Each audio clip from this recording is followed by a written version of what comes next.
Tired, bro. Okay lah, we wait for people to come in lah. Coming. Good evening. I Me see and you trim. I see you trim your hair. yeah. Good. Like I always like the lightened feel of the head after haircut. Suddenly feel like fresh shampoo also press a bit lesser. Yeah. You save on shampoo. Yeah, man. Do you? I mean, are you the type where like press shampoo, and then body wash? Uh, you could say that. Yes. Oh. Mm. I buy the 3-in-1 lah. Oh, okay. Yeah, like I mean, then funny the brand is called what? Bad Lab, and Oh, then there they write caveman is for ah, caveman. that's oh wow. So But not cheap one that brand is no quite lah, normal price lah, normal lah. Like one bottle is like I don't know, less than 20 ringgit lah. Oh, okay. I mean, it Then gives me the impression of being a very good brand. no lah, it's a Malaysia brand. Ah, Then just pop 2 times, then use the hair to generate all the bubble. Then go through the face, the ear, the neck, everything all the way down. Then so one shot. I just put whatever my wife puts on the ledge and I just tekan. Oh, so you are the type where you have like the flower smell and all that shit lah, the stuff that girls use lah. It depends on my wife mood, lor. Yeah. Because the one that I buy is like memang for men. The smell Ah, is like Hugo Boss perfume, that type of smell okay. one, the guy one. Mm. So I save on what? I save on facial lah, body wash lah, all that nonsense. One shot, the whole body. Yeah. That's If I can use that one to wash car also, I will use. well. Hey, apa ni? Jiang. Yeah. Good evening. Good evening.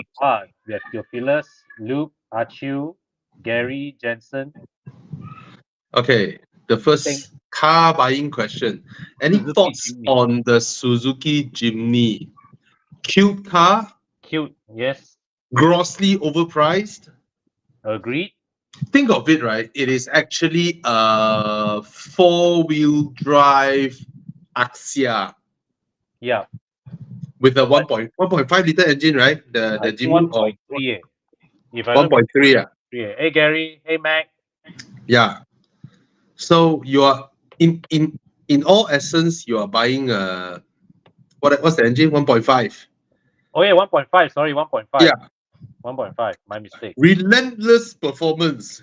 I wonder how relentless it is. As long as you don't lift your foot, it is relentless. Yeah. So the thing is this, every time I see one, I smile. Right? Yes. It's cute. It's a perfect example of Japanese can do any copycat thing they want and they'll get away with it. Yeah.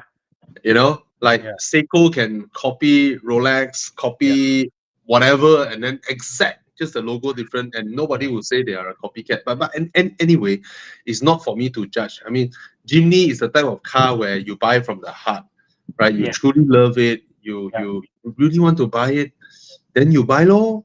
But for what it is grossly overpriced. Yeah. Extremely overpriced. I can't justify 200 grand, man, for this. No way. Yeah, you guys just imagine one day Baroda decided to make a copycat AMG wagon. I mean, Baroda can do it if they want to, right? It's just stamping and then a 1.5 liter engine, and then it's whether it's 4-wheel or not 4-wheel lor. Other than that, I mean, how much is Baroda gonna sell it? 70, 80K, right? I would say the Jimny is a car with a cult following, right? Yeah, that's the thing. I mean, they pull off this move and then kudos. So when I see people buy, I smile. I like seeing them. But thank you for spending 200K or the Recon one. There's a lot of Recon, right? Recon one's I think for about 130 to 150. I'm not sure if it's that low, but nevertheless, if you really like the car, then you buy lor. A few months back, I met somebody who traded in his Golf R for a Jimny. Yeah, I mean, And he's happy. He's super happy with his decision. by all means, there are. Yeah, I mean, that's the thing. Is, I mean, how do you explain love, right? You can't. Right. Yeah. I mean, Hugh Grant had Elizabeth Hurley, one of the most beautiful women in the world, and then he went to a public phone booth to have sex with a very ugly black hooker. No kidding, you know that one is like really ugly, fat, and just ugly, you know. Then Yeah. and then some more in the public phone booth. He was after a different kind of thrill. He got bored of hot girls for too long. Hey, Chi Yang, you search Hugh Grant, you should search Elizabeth Hurley, Liz Hurley. She is gorgeous. Back in those days, 20 years ago. Still is it? And now I don't know how she looks like, but Liz Hurley is like hot way. You see the second row, third photo, she is beautiful. But Hugh Grant went with a black hooker in the phone booth. Anyway, so yeah, there are people who will have unique wants from time to time. So totally not worth it. But if you like it, go ahead. It's you, right? Yeah. And then you mod it, you feel happy. I mean, how can we say things that are worth it or not worth it? Yeah. A Lego set, right? Pieces of plastics, 1,500, 1,600 ringgit. Yeah. Hobby ma. Yeah. Go for it. All right. So welcome everybody. Welcome. Any other questions? Gary, Jensen, Achil, Luke Tan, Gurpal, Matthew, Gurpal, Gary, Chunwai, NYC, Corwin, Sherman Kwan, Kaijian, Raput. Hey, can we give a Roshan, Jet, Antonios, Brian, hello. Can we take time to acknowledge Gurpal for a while's great initiative over the weekend, the charity drive? Yeah, you got photos you want to show? Yeah, I mean, you can fire it up from our Facebook. That was a very, very from kind Horizon Facebook. Yeah. So no, just to show people. Yeah. The things. Yeah. Yeah. Yeah. So it's like a. So the interesting thing is that Gurpal and his girlfriend Ari. So it was like Ari is like, oh, don't buy me things during birthday. Can we organize a charity with Evo Club? And and Gurpal did a spreadsheet and all that. Everything is transparent. So managed to get like 10K for 2 orphanages. Fantastic, right? So yeah, kudos to everyone involved lah. Yeah, kudos. Great job, yeah. everybody. And I think Chi Yang, apart from that, you and Crispy also went for you want to tell people about it, Chi Yang? We went to Perak, Simpang Pulai. Okay, and then do some charity. Oh wow! Like follow Crispy. I mean, no, cooking oil, rice. Just say what you all did lah. We hand them rice, cooking oil. To who? The Kampung Orang Asli. What? Why do they need all this? Who are they? I'm not sure. I just follow. Serious. I mean, these are what? Orang Asli or what? Orang Asli. Like real. Explain lah, bro. I just follow. Yeah. Shut up! I'm not asking you like why you follow. No, I'm just saying that like who are these community? Helping maybe how many of them and things like that. So basically, you all bring all these supplies to the Orang Asli community. Yes. Yeah. I think when was it? 2 years ago when you and I we we took the Titan, right? mattresses to, Oh yes, yeah. that was very interesting, guys. So the mattress that you all buy, right? The expandable where you roll over, then they expand and all that, and then they have like 100-day guarantee return run, right? Mm. So we call them and ask, what do you do with your return ones? And then they are like, oh, we chuck it, because it's impossible to wrap it back, because these are all from the factory. They are compressed, from the factory and then sealed and all that. So once you open it up, right, it's impossible to roll it back one. So of course they clean them up lah. And then myself, Con, and then a couple of us from Horizon, we took those mattresses and literally drive as high up as we can. The rest of it we have to carry by hand. And then what we witnessed, the community, right? The old people that was left behind. I mean, the Orang Asli community, the old people that were left behind. We saw their bed. I mean, I don't even know whether that qualifies as bed or not, or their pillows and all that, right? You see, the thing is this, the poor community, right? Yeah, I mean, shout out to Mitsubishi for lending us the cars, and joining in this. So we carry those as we drive as near as we can lah. I mean, then after that we carry them to them, and they are delighted. It's like they are genuinely delighted to have pillows and mattresses. We cuddled together. Yeah, I forgot. Yeah, Fadil was with us. Yeah, that was nice. Sorry? Was Chiang with us that time? Of course. Of course. Yeah. Yeah. So Chiang suddenly disappeared. Chiang, right? Chiang, I can't ask you questions. Brian. Huh? That was Brian. that was Brian. Okay. Oh, Chiang, you haven't joined us at the I time. joined already. Oh. He's taking photo. Yeah. Chiang is taking photo lah, Con. Chiang always the dependable one holding the camera. Yes. Yeah. Yes. Yeah. All right. So that was quite nice as well. I wonder if they need more dilams. Anyway, so that is that's it. Anybody? Let's continue on with our questions. I like this question. Chun Wai Chan. Chun Wai, you are in luck. Okay. Now, I think most of us here actually prefer the XC60 over the GLC. Agreed. Okay. Now, this weekend, this Saturday, Sunday, okay, there is a XC event. There is a Volvo XC event at Sisma Auto, Sungai Besi. You have to go there because really, really great deals, and even the pre-owns. All right. Now, if you buy new stocks, of course they will have cash rebate and all that, right? But you have to look at them. So these are all approved pre-owned, properly checked, properly done up, and beautiful condition pre-owned. Go there and have a look, Chun Wai. Or you can PM us at Horizon.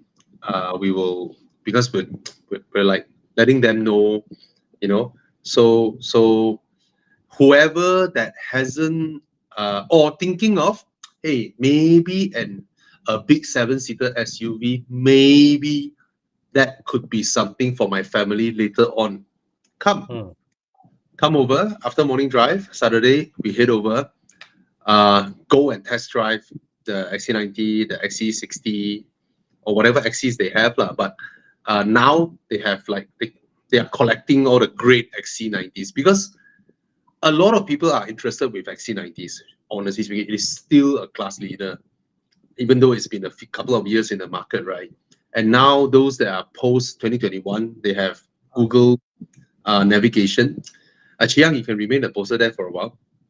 So this weekend, if you are interested in finding out what's so great about the XC90, why is it still so popular? why is it still their top seller even after all these years, right? Because it is a smash hit from day one. You know, this car, they nailed it right. The comfort levels, the space, the design, the interior fit and finish. So come, all right, go and check it out. It's a great car. It's a great car. So come over on Saturday. Remember, Saturday, Sunday, both days. And of course, you can bring your family because every time they do this kind of event, right? Oh, in fact, Sisma Auto is the largest showroom, if you do not know, right? It's the largest Volvo showroom floor, you know. And they will, of course, they will prepare a lot of stuffs for your kids. I mean, your kids will like it, like ice cream, popcorn, and then they serve great nasi lemak and all that. So just go and have a look. Bring your family over, and yeah. All right. So go and check it out. This Saturday, Sunday at Sisma Auto, Sungai Besi. Okay. Sorry for that. Great club. But okay, let's Yeah. take the next question. Sorry.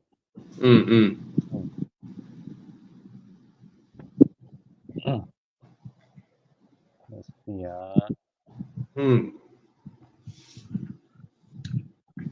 Jiang, you want to pick the question for us? No lah. I mean, there are so many questions. Okay. What do I have to look out if buying a Volvo XC90 2016 now? Oh, it's for cash buy. Okay, lor. If you're between Volvo and Porsche, well, the thing is, comfort-wise, I think the XC90 beats the Cayenne. Handling-wise, confirm the Cayenne will beat the XC90, right? And then in terms of usability and space, the XC90 is a larger car, you know, because you can fold down the third row and you will have a giant boot, okay? And in terms of amenities in the boot, you know, the fold-up stuff and all that, so it's nice. But at the end of the day, it is still a hybrid. And 2016, it will be 8-year-old now. So what you will be looking out for, I believe 2016, they haven't, I may be wrong, they may not have had the extended warranty on the battery. You better check it out.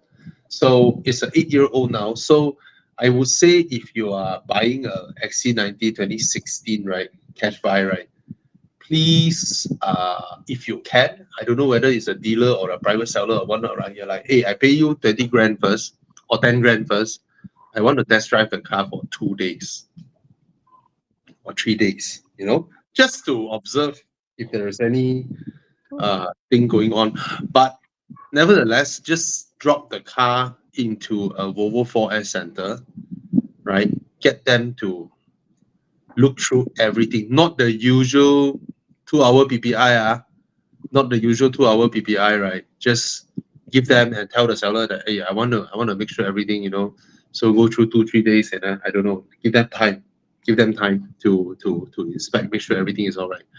There are still a lot of XC90s that are running around that were bought from the first batch, all right? But I have to say, I have no knowledge on how 8-year-olds are. Because my one is 2017, the first one. Yeah. So yeah, go and. 2016 is a very early production. Yeah. So Cayenne diesel, of course, lovely car. All right, handling and all that.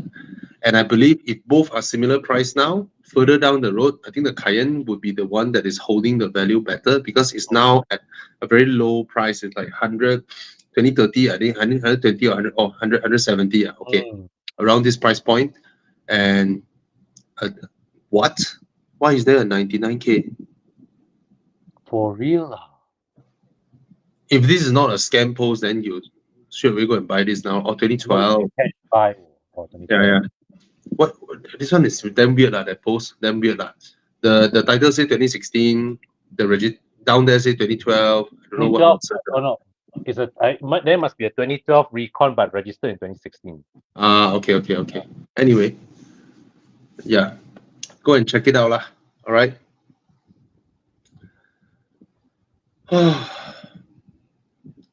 Next. This one X5. Oh, yeah, of course. The BMW B58 engine is is definitely better than the Cayenne 3 liter V6 engine wise. Mhm. Go ahead. Yeah. Wow. This one epic. Considering they both cost the same in Singapore. Oh. FN2R would be pretty. FN2R is more than 10 years old, right? So if there's an FN2R, it will probably be on its second COE by now. I think they are more clear with that. I mean, the thing with Singapore is that there's no limitation on year of car to take loan. Mm. Yeah. Go ahead lah, we. Civic Type R, we. Ya lor. Ah. FN2R is different league from Swiss Sport. Different Hey, league. I have no idea what is. Every time I see Suzuki Swift people type out the code, I cannot I think visualize. The current one. Oh, I thought it's the old one. Oh, then I prefer the Swift Sport, to be honest. I prefer the Swift Sport. You know, Swift Sport, you see a police roadblock, you still can pretend to be good boy. Type R. Or you used to drive the old Swift Sport, like fuck lah, then buy the Civic Type R lah. Don't try something different. Try something different. All right. Agreed. Yeah, it's lovely. Suzuki Swift is lovely. So if you feel the itch to try something different, then you go ahead lah. Yeah. 50K convertible. I think you just go online. If your budget is 50K, it's very clear cut. There are not many to look for. It will be the SLK, the BMW Z3. The first gen Z4 can get us. Z3, Z4, and what else? 50K. Volkswagen EOS. I think out of all that are below 50K, the fastest would be the Volkswagen EOS with like 200 horsepower Golf GTI engine. The others all have that kind of engines from an era that is rather embarrassing. Like the Germans, they haven't introduced turbo yet. And then these engines are not big, not small, not fast, not fuel efficient. They are nowhere, everywhere. They're like, So that was the era with all the 323 engine. Mercedes got like their 1.6 supercharged and all that. Yeah, but for this kind of money, a convertible, my money is I will go for a Z4. First gen Z4. Because just now I saw like you can get like the 2.5 and 3 liter for 50K, right? It's damn good buy. Yeah lah. Cannot get Miata lah, Antonio. Miata cannot get Miata. No way. Miata first gen easily 80-90K. Easily. And that's the cheapest of any generation, right? Yeah. Easily 80-90K first gen. Right. And then the second gen, the third gen, all also 80-90K or 100K. Yeah. Miatas. All of them are close to 100K. So you cannot get it for 50K. Impossible. All right. So I think the Z4 would be a nice choice, but you get the 2.5 NA engine lah. So a lot of road tax, not with a lot of speed, but smooth 6-cylinder engine lor. All right. SLK, you can't even get. I think second gen you can get SLK. Second gen with 1.6 or 1.8. All right. The one would be second gen. Actually looks quite modern, even 1.8. Sorry. Yeah, but then you get a hard top, which fails way more often than soft top. Yeah. Because at the end of the day, it's still both are hydraulic. W212 convertible cannot get for 50K. Provided you found a private seller, let's put aside the rare occasional chance where you chance upon some old CLK or something that the owner is willing to let go, then that's a different scenario lah, right? Or some old E36 Cabrio where the advertisement always with the roof up one, right? You can get the first gen CLK Cabriolet, 50 over 1,000. Yeah, W212 you can't get for 50 grand. But I think E46 Cabrio is that market price. But there are so few in the market. There's no market. Yeah, lor. So few of them around. So yeah, you ask yourself whether you want 2-seater or 4-seater, right? I would prefer a 4-seater lah. Yeah. They also good luck if your roof can slot into the drawer or not, It's like when it moves. Yeah, the one then daring at the mechanism, gila. CLK looks very old. Some SL from 2007 letting go at 70, 80K. Wow. That's a baller of a car, but maintenance also. Wow, this one advertisement with the roof down some more looks so cool. You look like a millionaire, but you spend like Vios money, 70 grand. All right, Mercedes SL. That would be the one that looks, but it's 20K more than your budget lah. All right, so 50K is that for? Don't get the Peugeot 308 Cabrio, even though it's rare. The 308 itself is already not reliable. Plus a roof on top. Yeah, scary. Yeah. Or the 206 or whatever. Yeah, screw it lah. Those. Okay. All right. Eugene Look.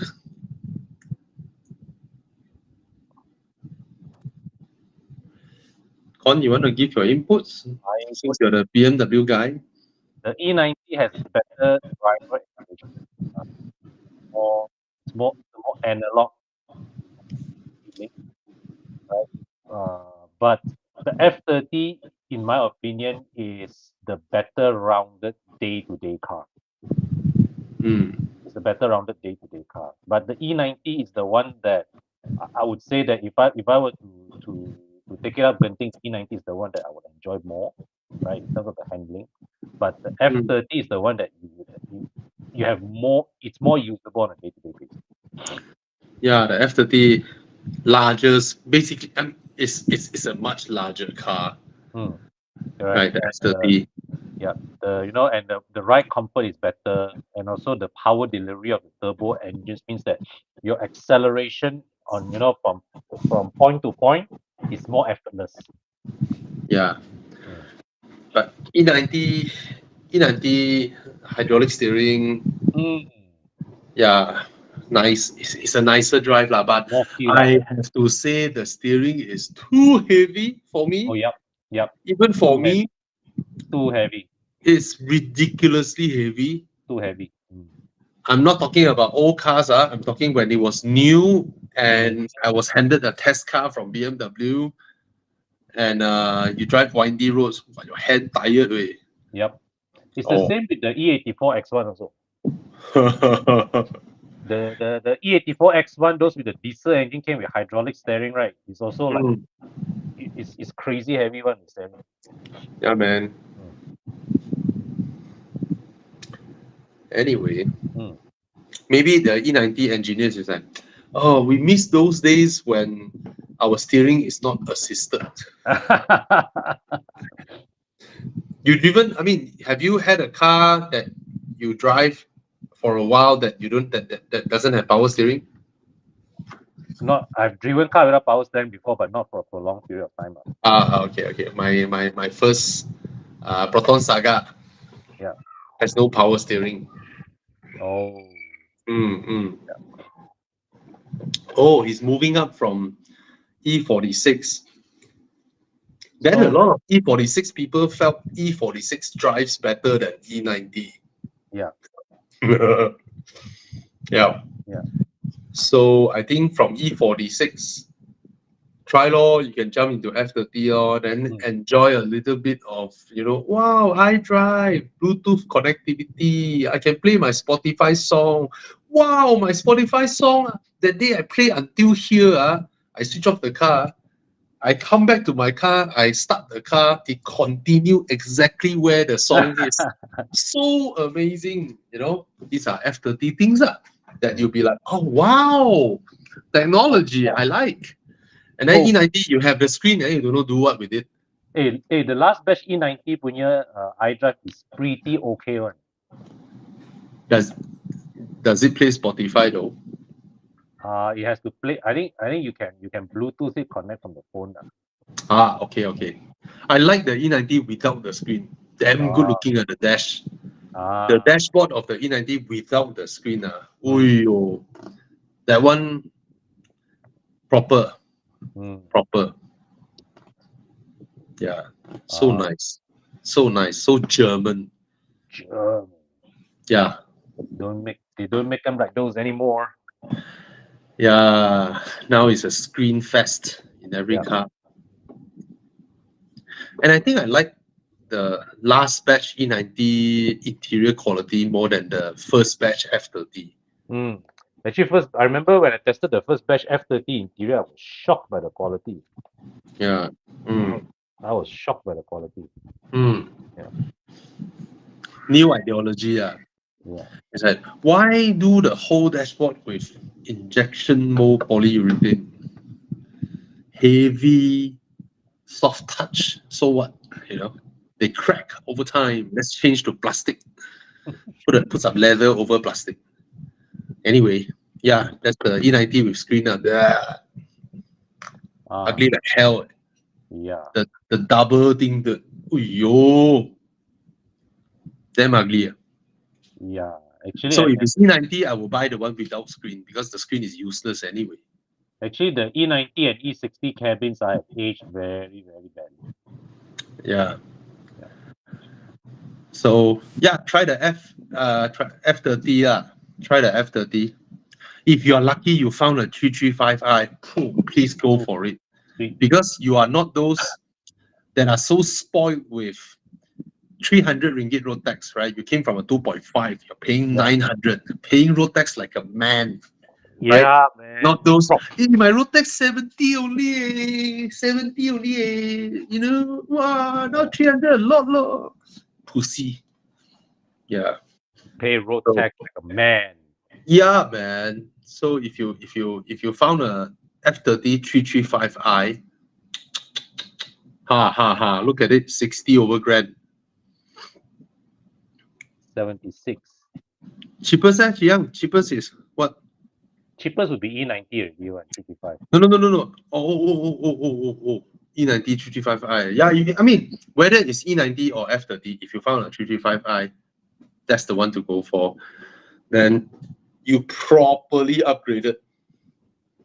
Yeah, gives you serious power, 300 horsepower. Wow. Yeah. Hey, 300 horsepower, you have more power than a stock R34 GTR.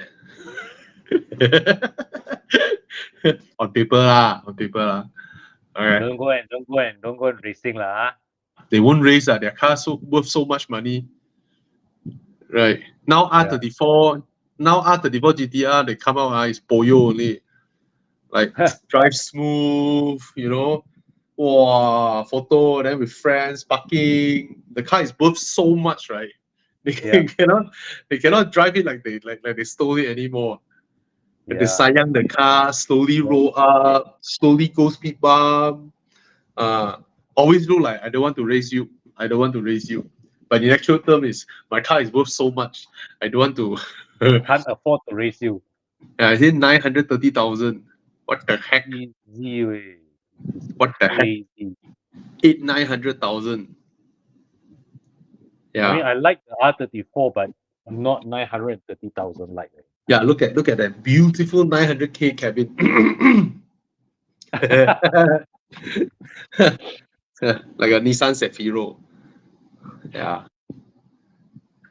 Yeah, man. So now they come out, they very precious one, But the good thing is that the value of the car has gone to a stage whereby the mileage doesn't affect the value anymore. Mhm. It's about whether you are able to get one in your hands. So, yeah. Okay. Ooh. Ooh. Wow. Congrats, Brian. Hey, Brian, you have someone in your group in Evo Club Singapore that came from a Jaguar XE. You go and ask him. It's pocket friendly lah. You earn so much money. You big time property guy in Singapore.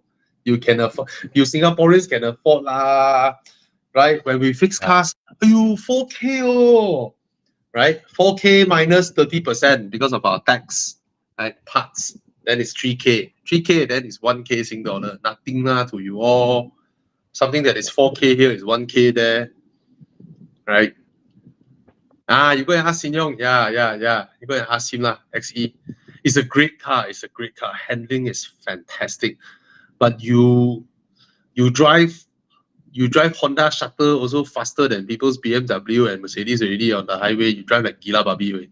So I worry if you drive Jaguar, later you go and chase all the McLaren Porsche 911 Turbo how? Yeah, it's a nice car. Handling is fantastic. And I think you are as tall as me, or if not taller than me. The rear seats are useless.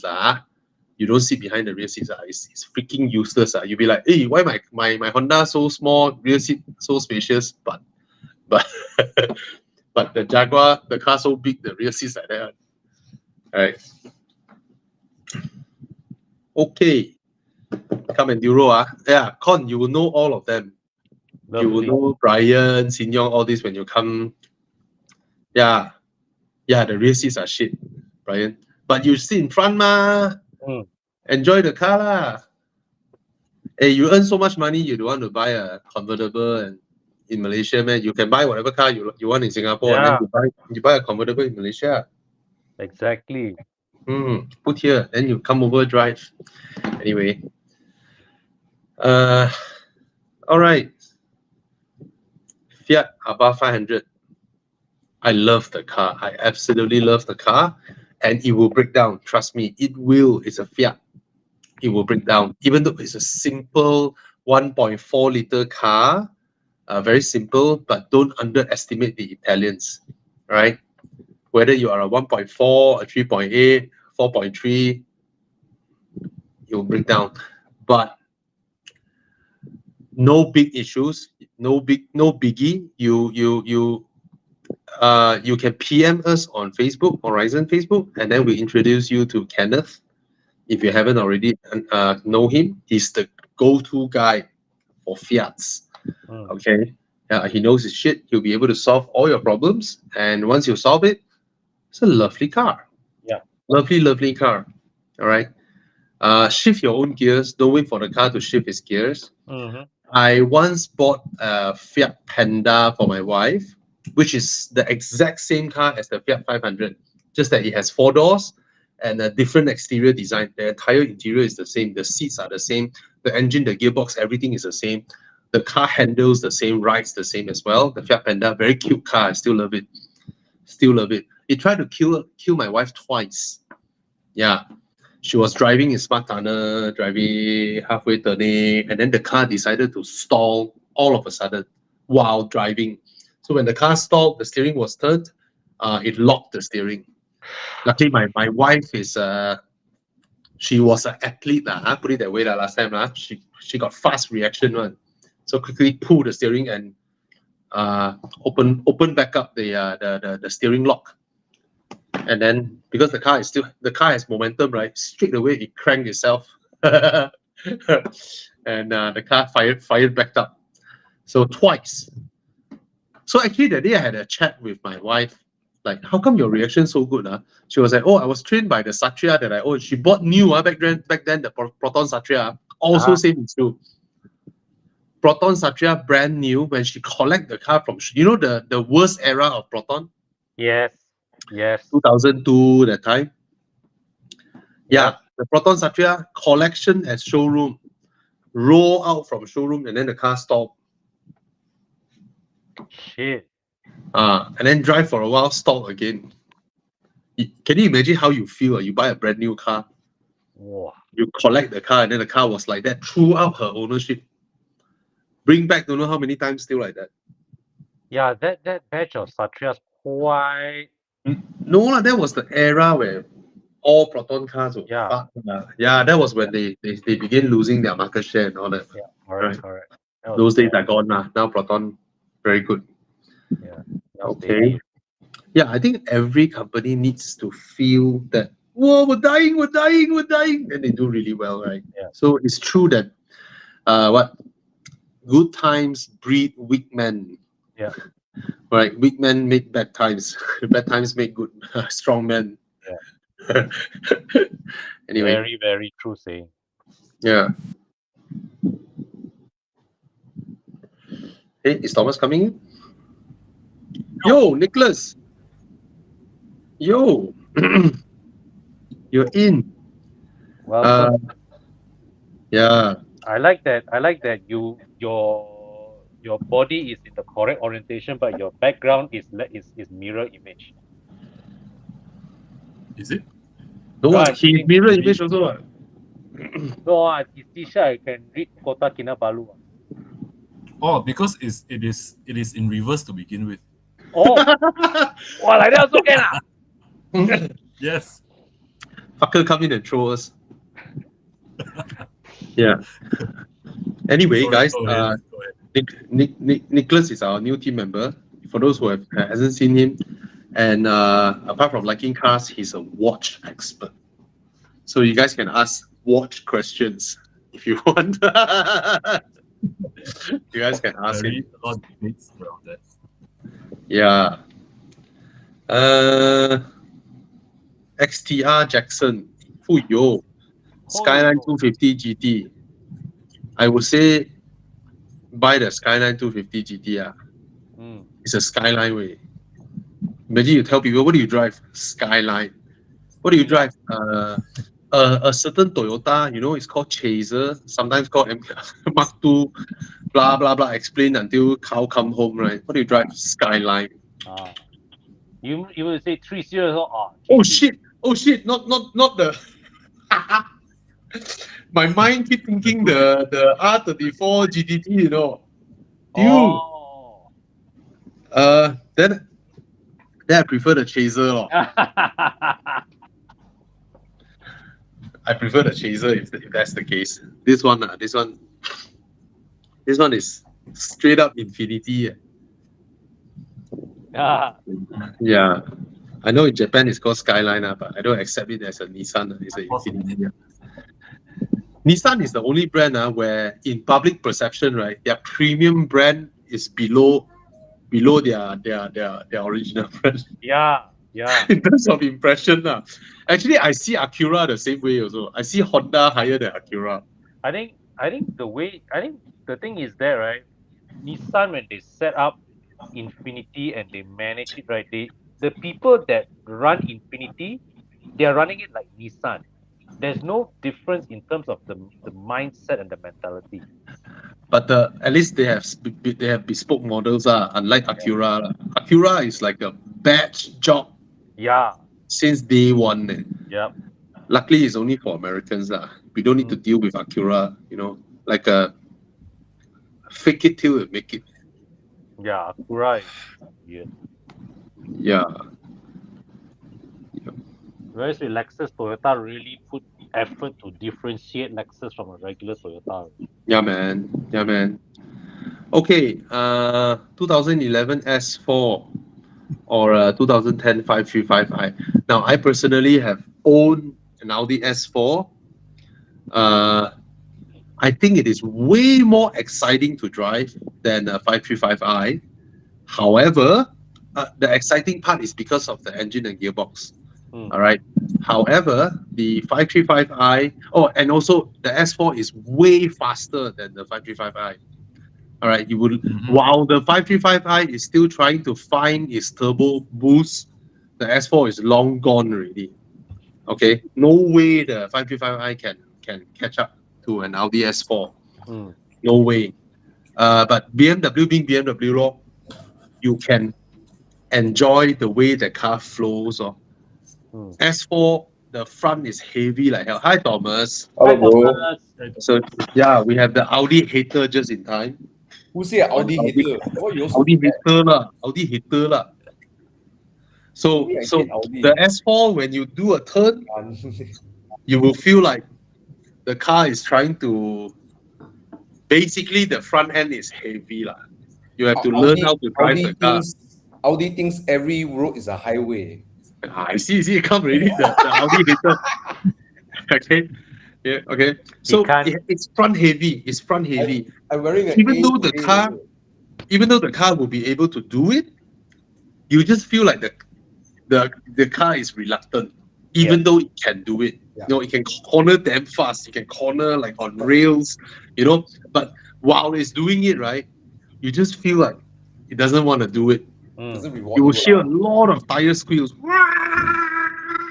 It just and then- doesn't reward you, lor. Don't have the reward. Yeah. lor. So the feel of it is not nice. You don't feel like BMWs, right? When you do this with BMWs, right? They just dance with you. Yeah. You know? BMWs will do that wonderfully. And the 5 Series is way more spacious than the S4. S4 is actually very tight. 2011 is the B5, B8.5. We call it 8.5 facelift version. Facelift came out in 12. Bobby, This is I also 11. I like the A word also, bro. See, I like the A word also. You shut up. I'm trying to help him. I know you see Audi, you cannot tahan you. The moment you see Audi, you cannot tahan, you want to eject. I know you want to eject. You hold on first, okay? But in terms of driving it day to day, like city traffic from junction to junction, you want short bursts of fun, sound of the engine, the way it spools up, the way it pulls and all that. The S4 is way more exciting than the 5355. 5355 is most of the time smooth, big, comfortable. And then when you plant your foot down, you wait, and then the turbo will come, and then it pulls. But it's okay only lah, the power, right? It's like 300, but you can tune it. You can go visit Mike Yap, get it tuned. S4, when you tune it, first tune, it goes gila already, gila babi already. Yeah. S4 is the type, S4s, right? Put it this way, you can have an S4 and a 535i. 535i in Sport Plus mode, and then your S4 in Comfort mode. Both of you plant your throttle, the S4 will go first. Yeah, it will go. It's just a fantastic engine. Fuel consumption, the S4 is crazy. Way higher than the 5 Series. Way higher. Okay. And yeah, that's about it. I think most of us here will pick the 535i lah. Okay. Yep. I heard the S4, right? That supercharger, you can tune it to be more powerful than the RS4 base spec, the engine. No. You don't. You mean the same year, right, bro? S4 and RS4 in the same Same year, right? The 4.2 RS4 V8. was NA ma, the 4.2 FSI. Yeah. Yeah. No, you don't even need to change the supercharger. Just stage 1 tune. Stage 1, you are faster than the RS4 already. Fuck, man. Just stage 1. Yeah. So stock versus stock, right? The S4 already has more torque than the RS4. And then stage 1, you can beat the RS4 already. Just stage 1. Yeah. It's a very fast car, very exciting drivetrain combo. Just the feel of it is not as fluid as a 5 Series when you deal with turns, because the front end is heavy. Like my RS6 now, the front end feels way lighter than my S4. Yeah. But me and my wife both miss how the S4 reacts with us. Like there's absolute zero lag. And then the transmission pairing, the 7-speed dual clutch, right, is paired perfectly with the engine. So it's just so responsive. Whatever we do, whatever we drive, right? You come out from the traffic light, you just step, you just go, and then the transmission, it just shifts super fast. So it's very nice. So very exciting to drive. Just your cornering, you feel the car wants to push. But overall, it's way more exciting. Okay. Wow, Ah, Lancia. This one Lancia, this one. Good first car, of course, bro. Yeah, man. Good job. Well Bye. done. Bye. Bye. Well done. Well done. Okay. I presume you're a young man. Okay. Buy the car, come out for drives, meet people like Thomas, and then Thomas will Blow your share mind. his knowledge with you. Yeah. Then you end up changing into another kind of coupe. No. Then Thomas turned back and tell me, Bobby, I thought I want to share my knowledge to him. I just learned that he is 19 years old and he's already a multi-millionaire. I mean, it's a good first car, lah, right? It's a great car as a first Yeah. car. Yeah. You look I good. remember I was still in India, and then I wanted my next car, right? After the last series, I aimed a C300 coupe, and then was 400,000 when it first launched, and I think I was really smitten by High 400s, I would say. It's not flat Yeah. 400, right? I was really smitten by the interior, the one with the open pore veneer. Yeah. It's a beautiful car. And then after I said, okay, I started to earn money, right? Placed my booking. Then 1 week later, go and test drive. I'm like, I want my refund. I want the refund. But as a first car, it's a great choice. It's a great choice. All right? Drive your coupe. You will love it. Yeah. All right. Yeah. Powerful enough. Damn good looking. The And then style you're- factor is high. Yeah. Mm. Yeah. Yes. Yeah. All right. But and it's reliable. It's reliable.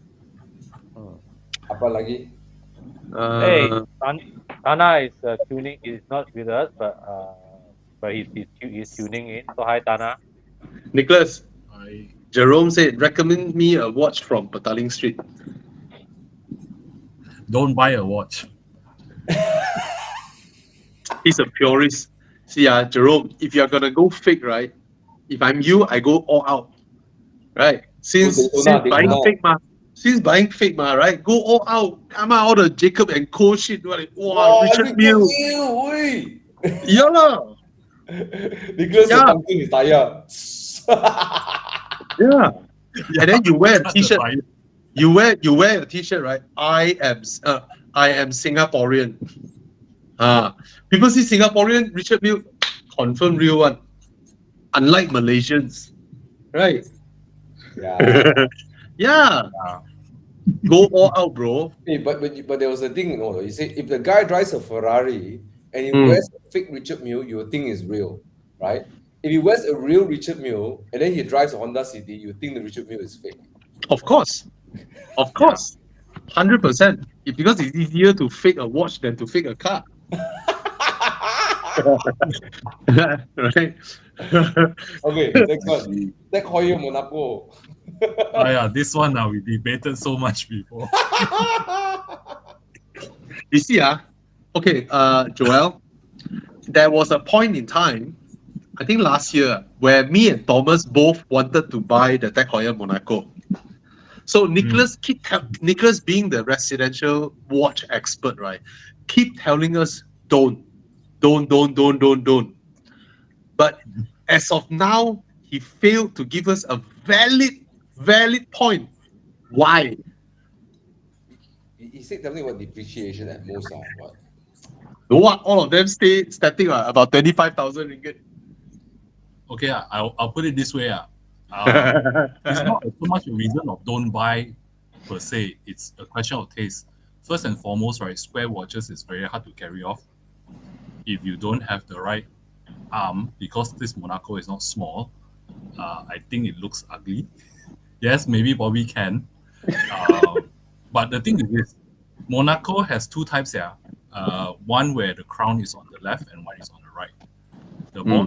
And if you don't know any better, you can't differentiate between the more expensive one and the cheaper one. The expensive one is where the crown is on the left. All right. I personally don't like it. I think last check between me, Bobby, Carl, Thomas, we talked about retail. It costs about 29K. I told them that if you want to choose something that is more aesthetically pleasing and more matchable for a day-to-day basis, I will put my money for similar price on a Black Bay Chrono, a Tudor Black Bay Chrono. Okay, I will That's my wording, explain.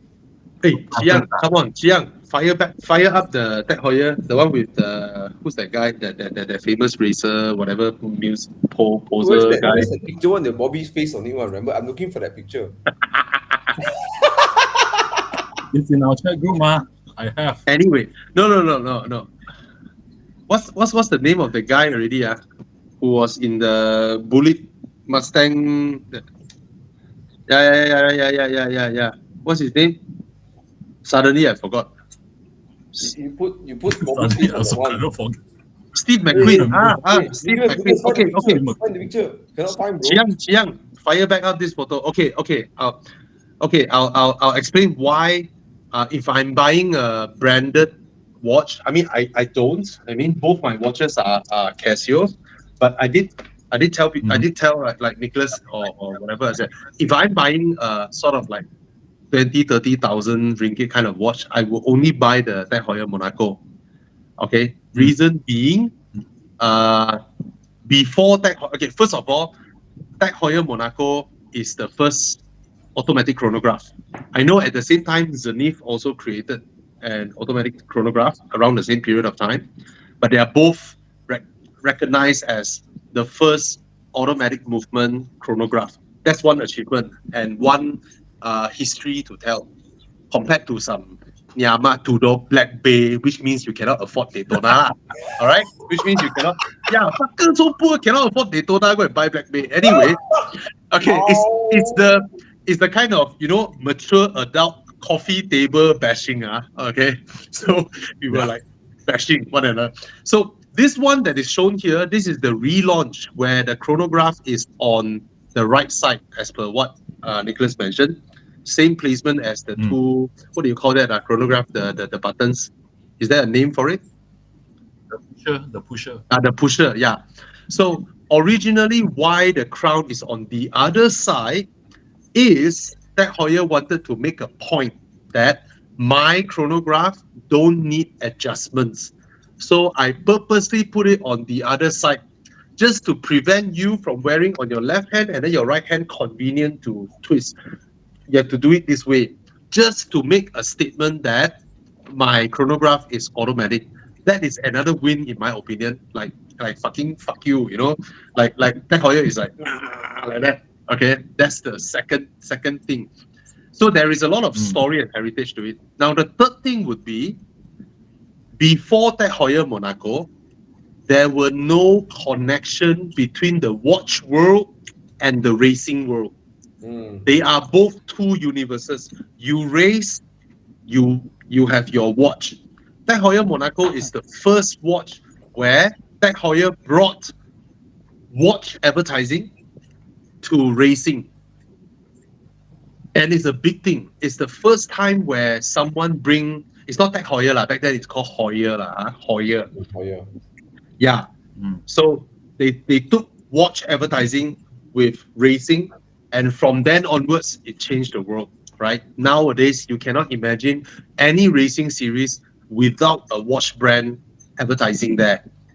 Even though I never think Rolex suits F1. Rolex to me don't suit F1.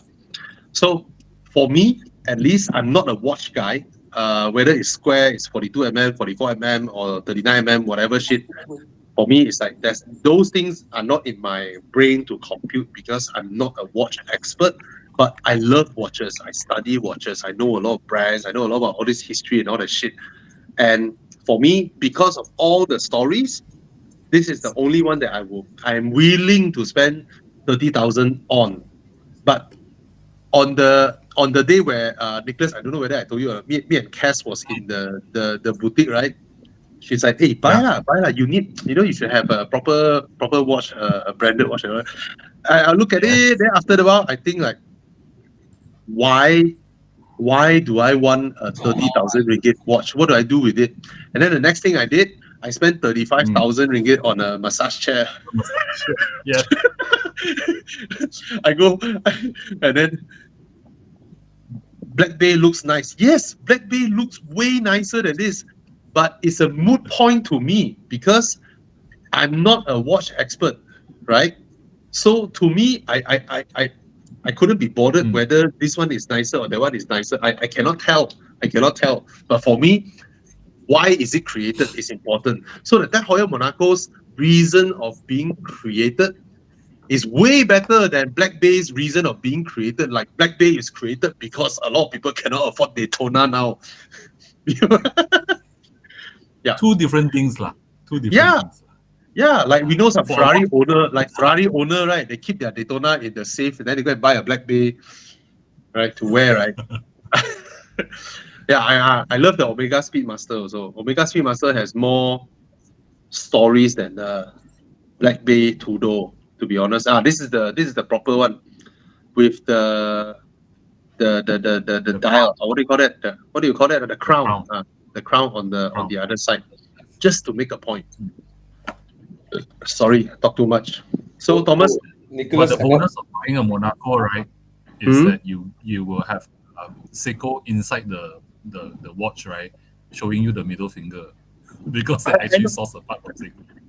no, it's the new one. The new one using Seiko movement.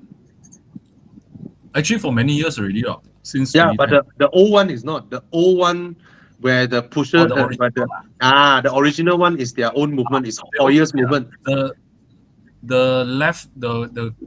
current modern lap crown will also have a modern iteration, so you will still get the Seiko part. The Seiko movement. Yeah. But Seiko makes the Not best Seiko, movement. but it's only the hairspring.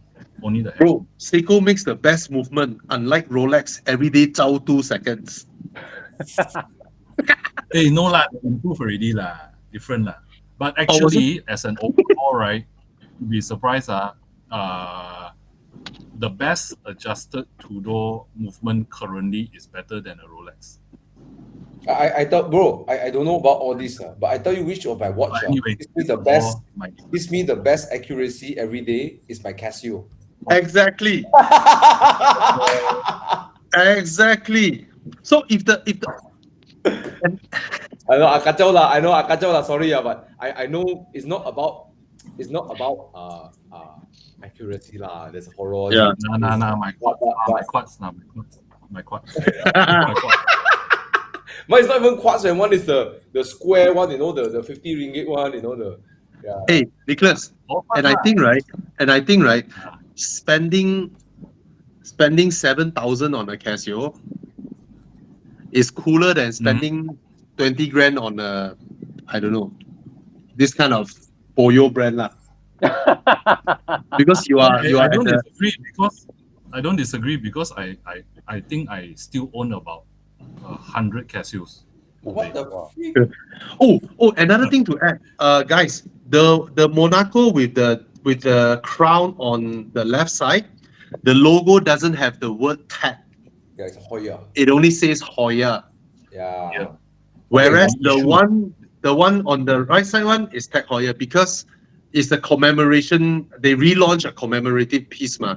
So when it's a commemorative piece, right? Back then, when Tag hasn't bought over Heuer, the logo is just Heuer. See, it's so nice. Actually, I will still buy it, lah, Nicholas. If one day I itch it, no lah. If one day I itch it, no lah. Now I rather spend 20K, 30K on fixing my cars. Yeah, but That was before I mean, you get 996. if you tell me, Bobby, 30K, let's buy a Tag Heuer Monaco. Hey, fuck you, 30K, I can buy tires, I can buy I can change to some nice equal length header exhaust. I can do a lot of shit. I can buy another massage chair for my soon-to-be ready house. Okay, guys. Michelin is having a promotion this month. Remember, you buy two selected Michelin tires, 200 ringgit cashback. Buy 400 ringgit cashback plus a Michelin pillow. And if you buy from Tire Plus, you get 6-month road hazard warranty. Take note. Okay, best time to buy now. Okay, enough watches. Let's go to sports cars and supercars. 991.1 GT3, 9981 GT4. Wow, so many choices. I can want to save money a bit and want to spend a bit. So his budget can be cash It looks like you can pay up to 800K, right? Well, you can't beat the 458 for Ferrari. Ferrari. Okay. I mean, Ferrari 458, I would say currently is at its lowest price point. Mhm. Whatever you do with it is only going to go up from here. It's also Okay, Nick. also your only thing is to look for good condition lah. Yeah. Yeah, yeah. I got friends shopping for it. They found some of them not very good condition, most of them lah. But yeah, between these four, the winner for me is the 458 Italia. Obviously, you're going to face some little niggling here and there. All these knobs, they will be sticky, and then the text will come off, the knob will patah, your rear view mirror will patah, the middle one in your car, the rear view mirror will fall down. All these things will happen. But You know. look at these four cars, right? There's only one supercar, right? Technically, GT3 also lah. It's a track car lah, right? Track car. Same lah. Right. So fastest here should be the GT3, right? Yeah. But the 458 delivers the most emotional. The only thing that will sway me from a 458 perhaps is a 718 Spider. Yeah, Alim, same price point. I will go for the 718 Spider. For immediate one of my for viewers immediate from, gratification. Of this, and he asked me to help to drive, to show him how I drive. I was reluctant because if I drive, then I know the difference between this car and my car again. I drove it, I'm like, it's so well built. This car is so well built. Yeah, but this one, unlike the Italia, this one, I mean, this one okay lah, very rare also lah. But prices will slowly go down lah, because there are a lot of them in the market. There's a lot of them. This one haven't reached the bottom yet. Yeah. Okay, Nicholas, since you're back, quick answer. Okay. Yeah. Which one better? W123 E63 AMG or Patek Philippe Nautilus 577/1A? Of course, This one, E63, E63 lor, because the Nautilus is overpriced. Okay. No, seriously, Thomas. Why the? Looks like Why? Cartier. Looks like a Cartier. No. This is Nautilus, the famous Nautilus, Patek Philippe's most famous watch lah. Why will you pay $500,000? It looks like a Cartier tank way.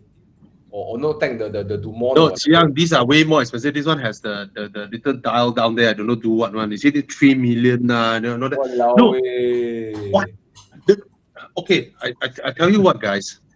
At the end of the day, right, the Europeans, right, because they conquered us, they colonized us before, and they monetized this perception whereby Europeans are, gods. They are on top looking down on us. So the watches they create, Patek Philippe, should be worth more than, let's say, one day, a Conway Lun watch. Or a Yap Wei Jie watch. Right? Seiko Nautilus. The thing is, right, you look at this thing, what is it? What makes it worth that money is solely because of the text printed there, At the end of the day, right, it's a steel watch with a normal face. I mean, that's honestly speaking, I know a lot of watch fans were like, hey, Bobby, you don't know, Patek Philippe, bro. No, at the end of the day, right, it's like, why would you pay $500,000 on this thing just to... But I know some people, for collection's sake, for whatever sake, yeah. But I remember someone explained that. He said, hey, I buy watches, they hold their value, they don't need maintenance, I keep it there. After many, many years, all my watches still can sell. Yeah. I get it, but yeah, overpriced. Nick, how much were they back then? Sorry? How much were these Nautilus back then when they were launched? You go into a boutique. Are they even 100 grand? They are depending on year, yes. But the point is the Nautilus, right? Until the recent years, right, it is one of the cheapest and the lousiest watch that Patek Philippe makes. Exactly. It's just made popular from a demand standpoint, and then everyone started to justify that because it's designed by this famous guy called Gerald Genta. So then everything went crazy lah. It was just a fad lah. To me, it's a fad lah. Nautilus is a fad one. The only reason it is popular and it holds so much value is because it is immediately recognizable. It is a very, very recognizable design until every watch brand is trying to launch something similar to cash in. You see Vacheron trying to launch something like this. AP successfully did it, right? AP was successful. And Vacheron came in late to the party, trying to add some stuffs on the dial. I don't know lah, but Bobby, okay. No. It's funny. I mean, every time I see this Nautilus, right, it gets me worked up, because what the hell? I would gladly pay like top money for a very I'm someone who thinks complications are worth their money. All right, like IWC came out with a perpetual calendar, and then they're selling at what, like 170,000 euro, which is great value for what it is. It's a tourbillon with perpetual calendar, and then you see the complications behind is crazy. And then you look at watches like Alangé's Honor, right? Proper complications behind. It's like wow, there is so much things. You just turn your watch around. If you don't look at the time, right? You just spend your time looking at the back of the watch, right? It's already worth the money. You're like, wow, admiring all this work of art. Now these are works of art, right? Yeah. You know why Rolex, they put a metal case behind it? Because the inside is ugly. Rolex don't care about the finishing inside one. It's ugly one inside. So all these fads, I won't pay top money just for brand. I will pay for complications. Yeah. Okay, go back to car. Yeah. Okay, 2020 M135i, the 2-liter one. To me, I've not driven one of these, but from the outside, it looks no different than a Mercedes A-Class. Oh, this one is the copycat A-Class. Yeah. So interesting what Con said. I parked my JCW Countryman next to this one, and then the owner went in the car the same time I did. So he started the car, and it's like, that sounds like my car. It sounds like my JCW. The way it starts, that sounds like my car. It's the same engine as the Countryman JCW. Yes, same drivetrain, right? Same drivetrain, same 8-speed IC, everything same, right? Yeah. So I feel like this is the one series, right, that Bobby said, like it's the one series everyone forgotten about. Yeah. I mean, if it's 200k, then okay lor. Right? You just think about it. You only spend 30k more than Mazda 3. So if you frame it that way, then it makes sense. Okay, bro, would you rather Mazda 3 or this? Okay, guys, let me explain first. To Thomas, 170k and 200k has absolutely no difference. Thomas may buy a 170k car and then he said, 200k 唔使找, but for us there is a difference. Okay, so let's say they both somewhat rather melded into the 180k price. Okay. New and then used M135i. Okay. I mean, I would definitely go for the more powerful car because that's what I'm paying for. Even though the Mazda 3 is miles prettier than this piece of shit design. This design is ugly. Better built inside also. Yeah. But at the end of the day, it is a very capable drivetrain, 4-wheel drive. You can beat a lot of cars and it's great performance and it's a modern BMW and it's rare. So I mean, like, I see a AMG, I don't care. I see this one, I will follow a while. Oh, you. Like that lah. That's about it lah. The problem for me is that if I see one of these, right, it takes me a while to process. Hey, this is not an A class. It looks like a city hatchback. Yeah. Yeah, it doesn't. But yeah, between Mazda 3 and this, I would choose this. But Yeah. it takes me a while to recognize this is the new 1 Series. I think it's a good-looking car. It's just forgettable, right? Yes. It's like very commercialized. Yes. That very easy to accept look.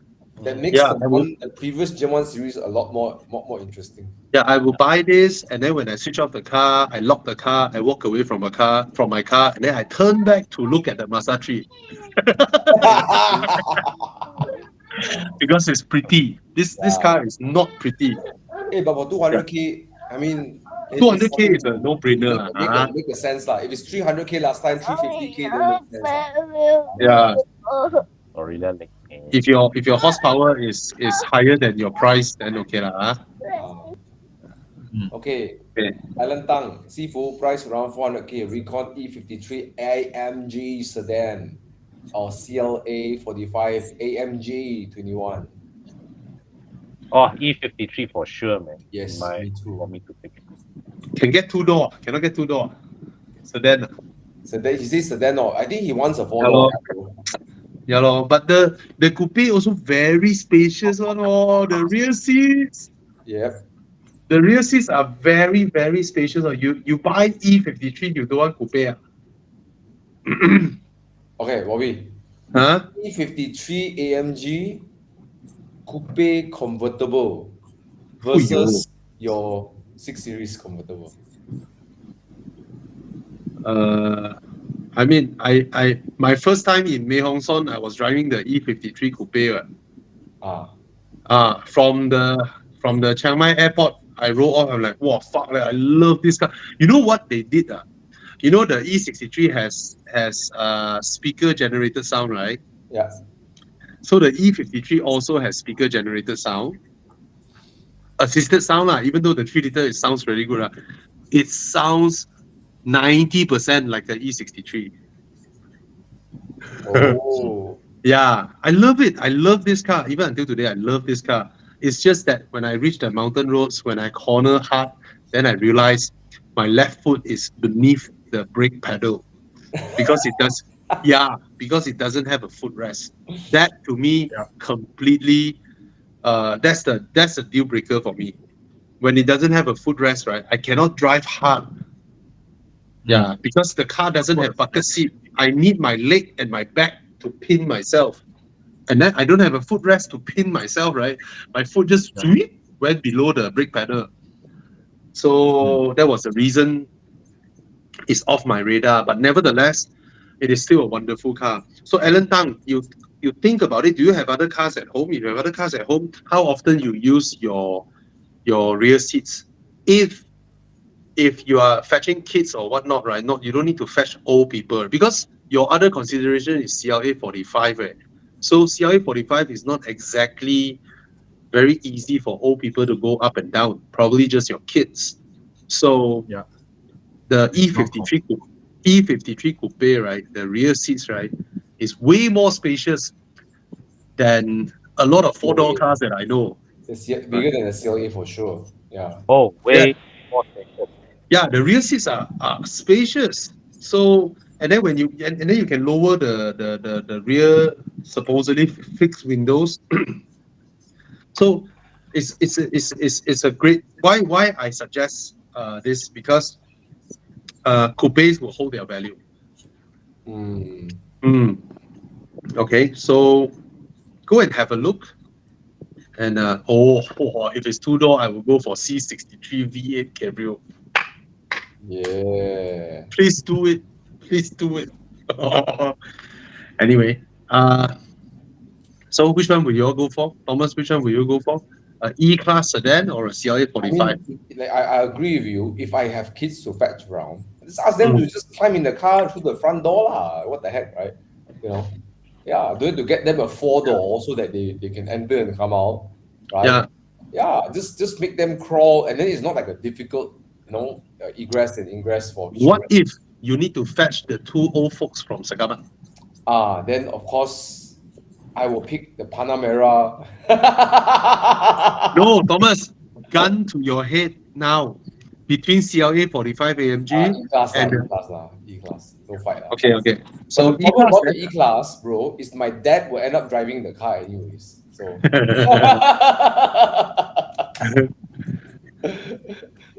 yeah. but every time I see a CLA 45, I really do think that the current generation CLA 45 is a looker. Mm. It's fucking handsome. So It's very, very handsome.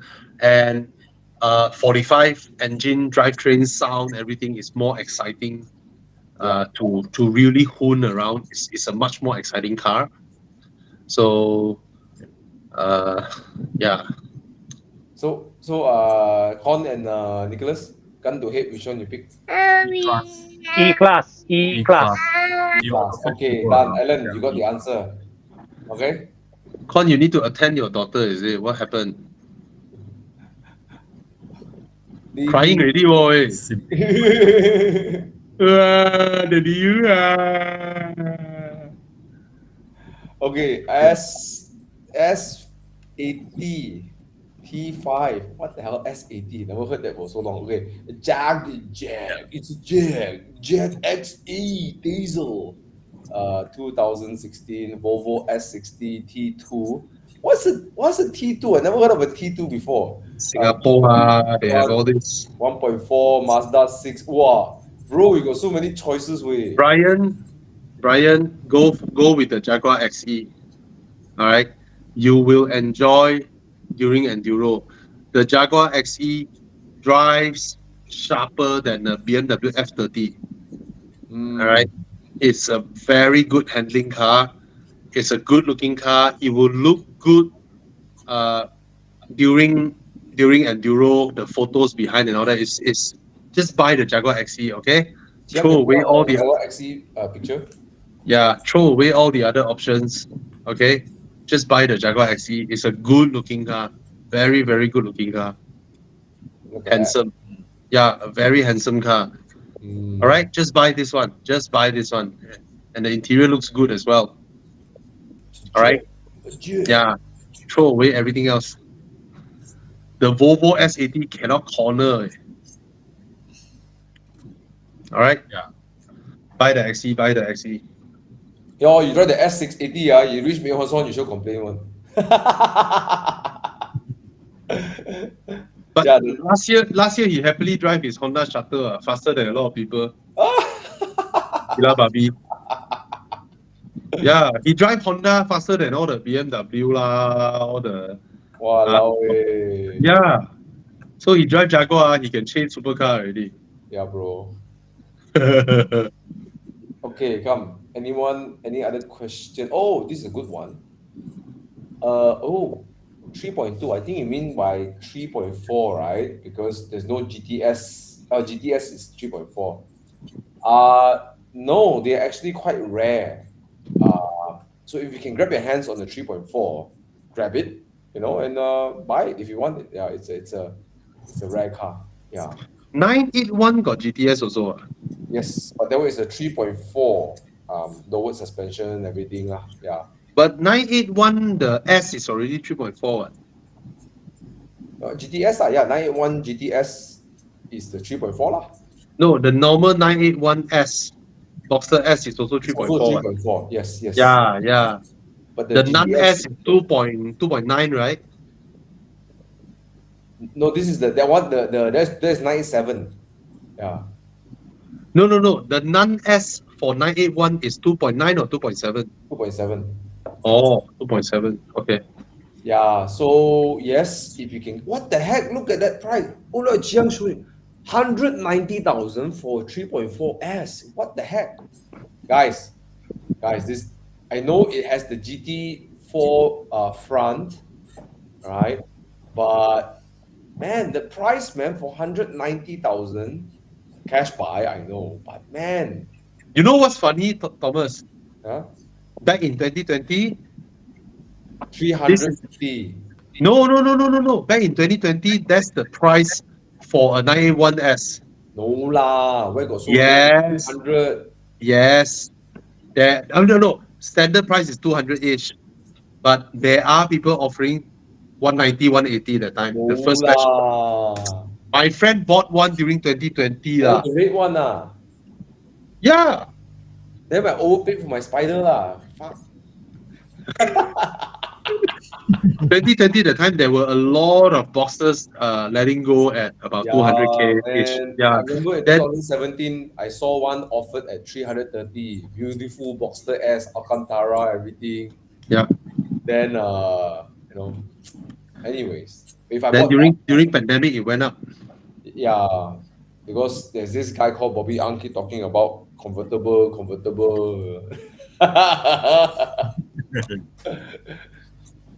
Wow. Okay. Anyways, yes, the GTS is hard to find, but not like the end of the world if you get an S. GTS is slightly lower, can be fixed by if you really obsess about that. I don't think the car needs it, but if you really want, you can go and get yourself aftermarket KWs. You can lower it. Yeah. All right, Andreas. The Boxster 911 is beautiful. I love how the rear looks. Sounds great. You can kick the dog shit out of the car. It's quite reliable. You can take a lot of abuse. Yeah. So, really great. That's a very good 911 also. Yeah. Go for it. Yeah. Yeah. Okay. Go for it. Okay, this one. Why I cannot pin? Okay.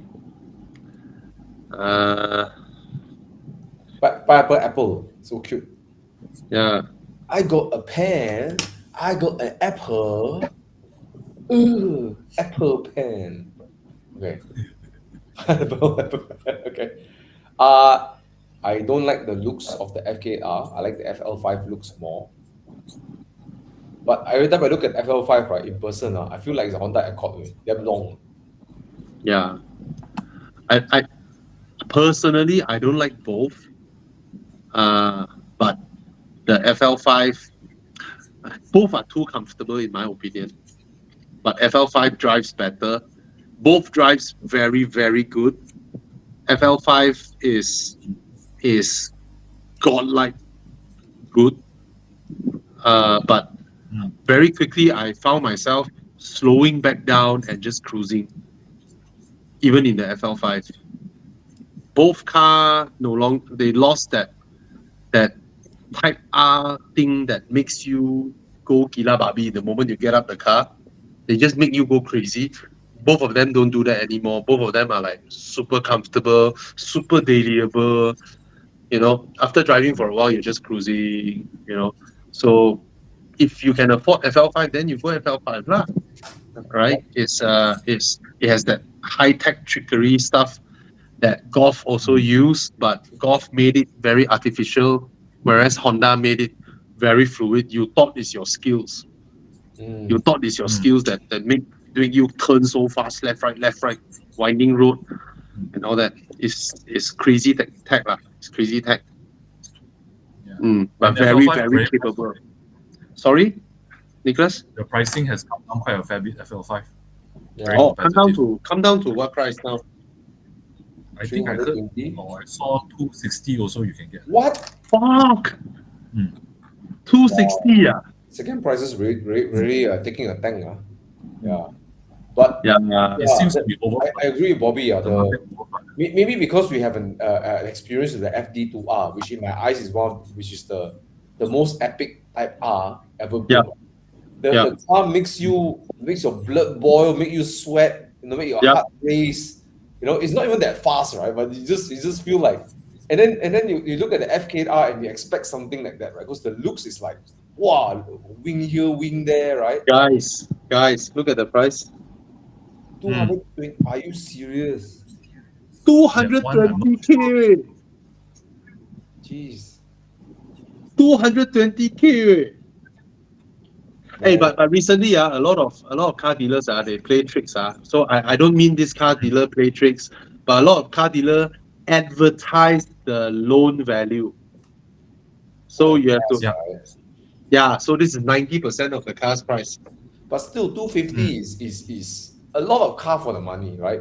Yes. This car up Genting will bully 458 lah, will bully the 911s lah, Oh yes. will Yes. bully Alpine lah, you know. Yeah. Super capable. Super duper capable. Mm, It's almost there's some trickery going on lah. yeah. Yeah. Okay.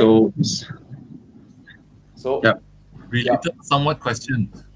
FK8 replace with Supra 3.0.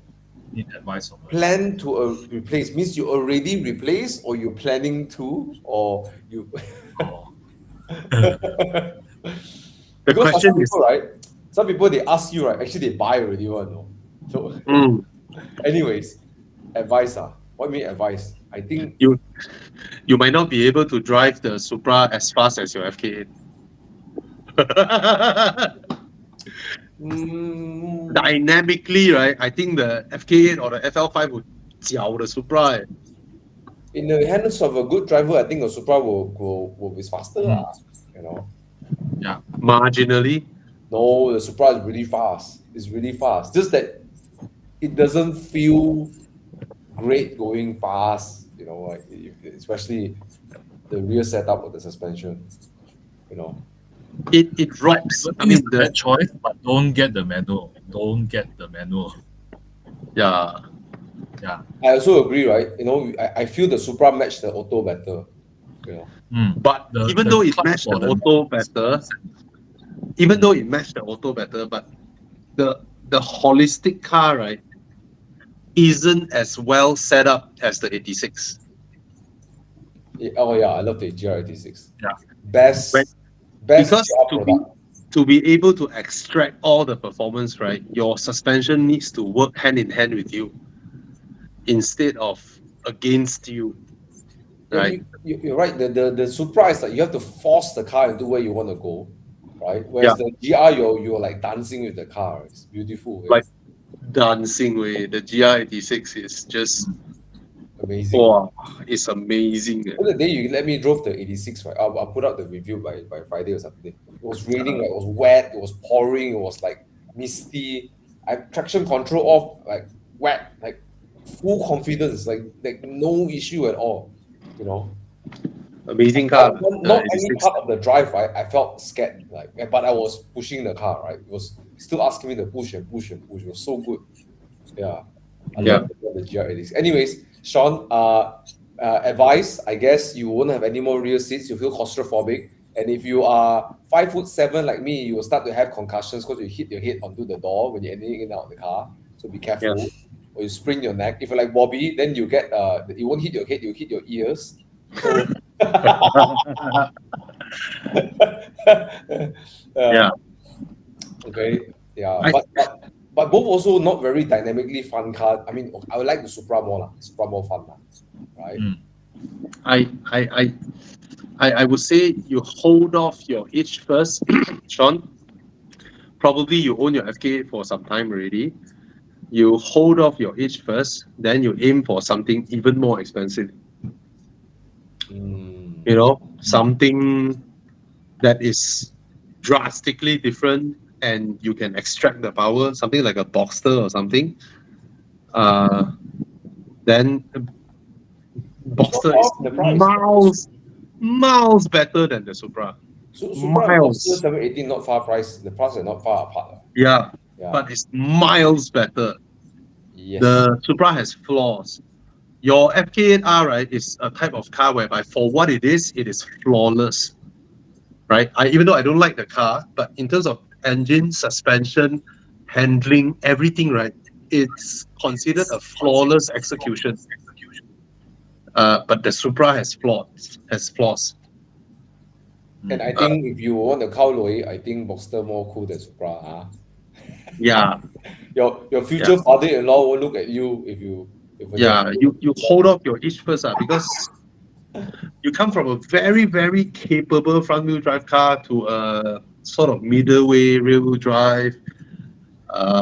Good engine, great looks. It looks great. It has a good engine, good gearbox.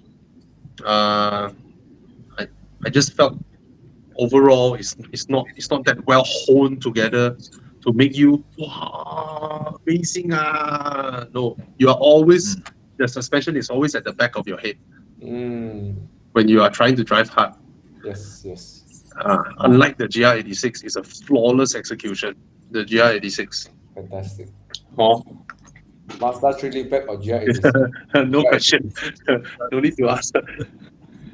This one no need I to need to ask. say this, no. The GR86 is more comfortable than the Mazda 3.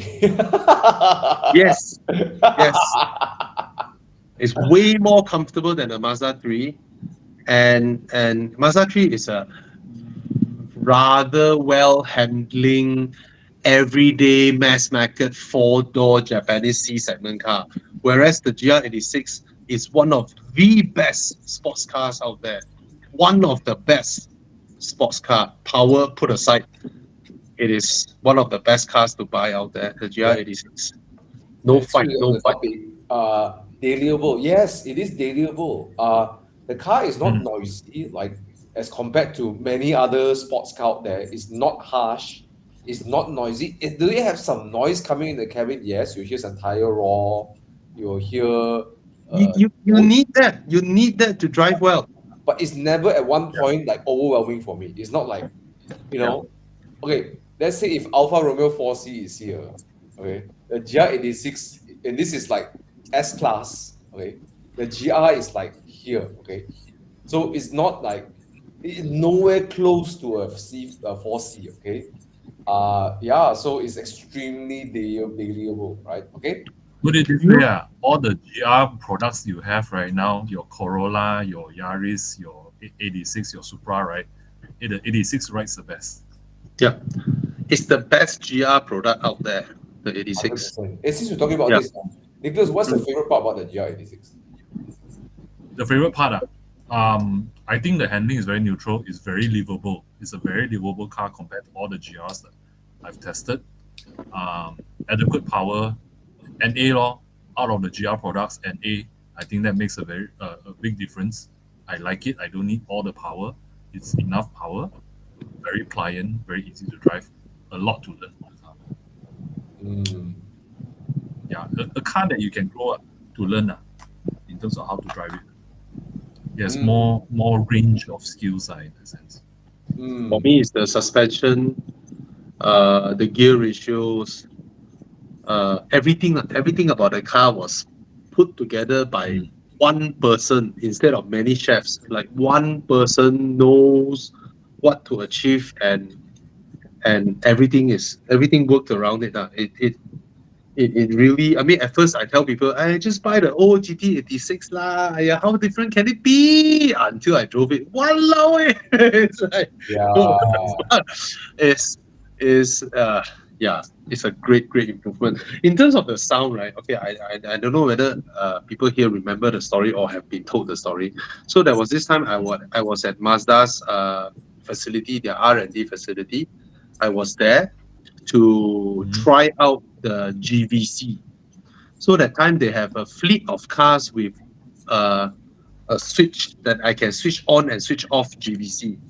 So that was also the trip whereby I have a sneak peek in the new CX-5, which is the current CX-5. At that time, it hasn't been launched yet. No photos yet. We weren't allowed to take photos or videos in their facility. So I asked the Mazda engineer. I was like, a lot of people complain about your road noise in your first generation CX-5 and your Mazda 6. And then when you updated the Mazda 6, you facelifted the Mazda 6, it suddenly became so quiet. The soundproofing is so good. So I am assuming that it's not something that you guys can't do or you guys miss out. Then what was the reason that your first batch of CX-5 and Mazda 6 having so much road noise? And you know what that guy told me? It was intentional. Because in order to enjoy your drive, you have to be able to hear the road.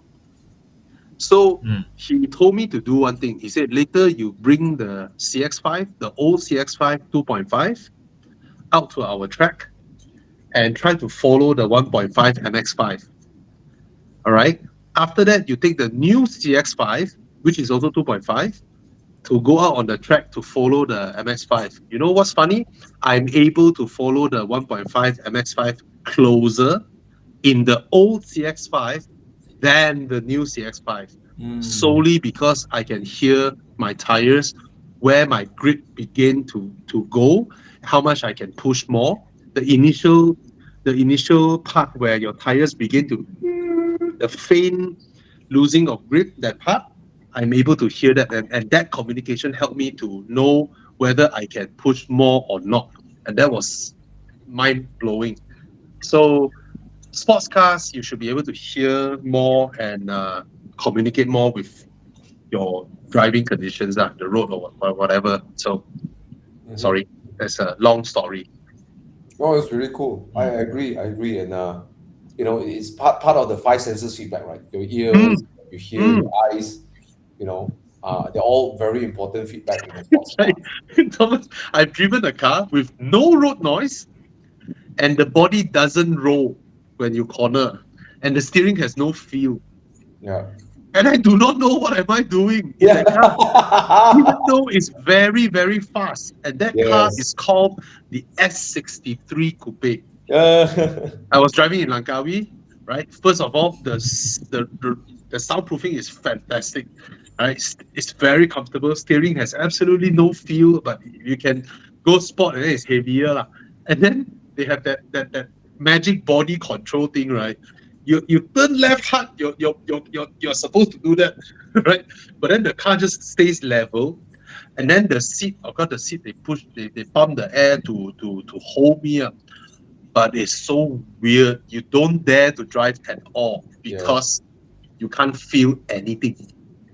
Yeah, you don't know what the wheels are doing. This conversation, sorry, go ahead. No, done already. So wish to top the conversation today, since we're talking about GR86. Yeah. It's exactly what GR86 does very well, other than just the power, the torch, whatever is using the right LSD or whatever. It's they dial in all this so well, and a lot of people forget that sports car is not just a number on the paper.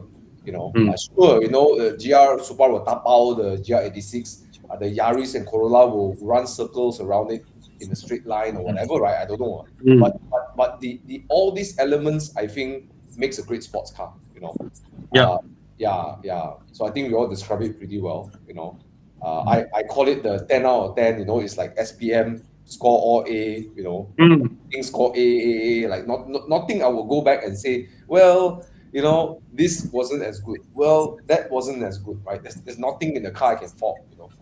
And the shifter, bro, the shifter of that car, far away, is one of the best manual shifters. It's so damn nice. Yeah. If you drive a Porsche, the shifter is different. Oh, it's so nice. Yeah, and then you go back to the Supra, like rubber. like where is where, right? The Supra manual gear is like hello, which one is which? Whereas in the 86, straight up first time drive, so nice. Yeah. And then the ratios for gear 3, 4, 5 is so usable. Yeah, it's a car I can't see people getting bored of it quickly. So good. So good. Fantastic car. Yeah. Bye guys. Bye. Anyone asking you buy GR86? Bye. Yeah. It's super dailyable. It's comfortable, the car. Unless very you are comfortable. 35 or 40 years old, then you look like midlife crisis. Then. But You know what I don't like about the GR86, bro? Huh? The only thing that I don't like about it It's the association. is a very personal thing.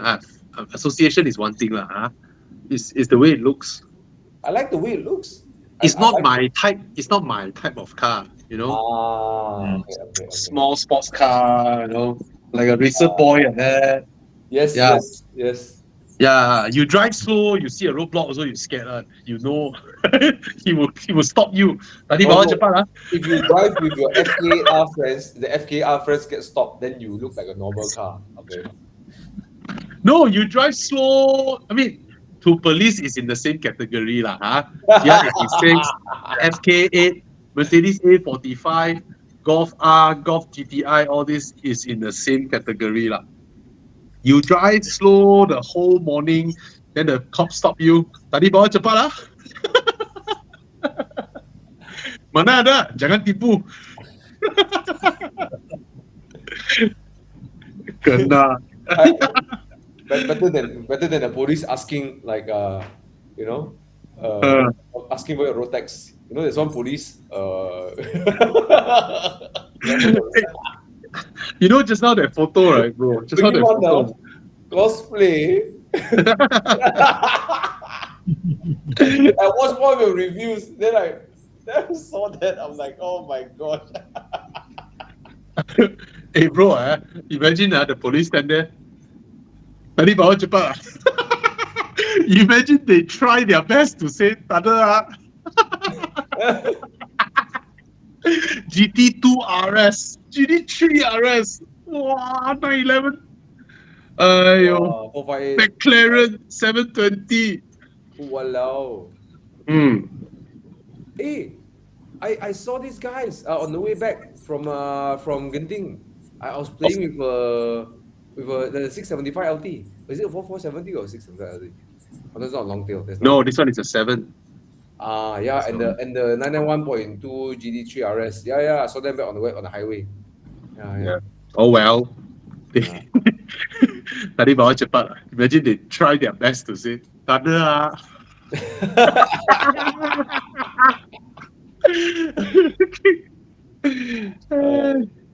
Okay, come. Okay lah. I think time to do as my car already. It's 10 already. Oh, so quick. Do we want to watches until waste time?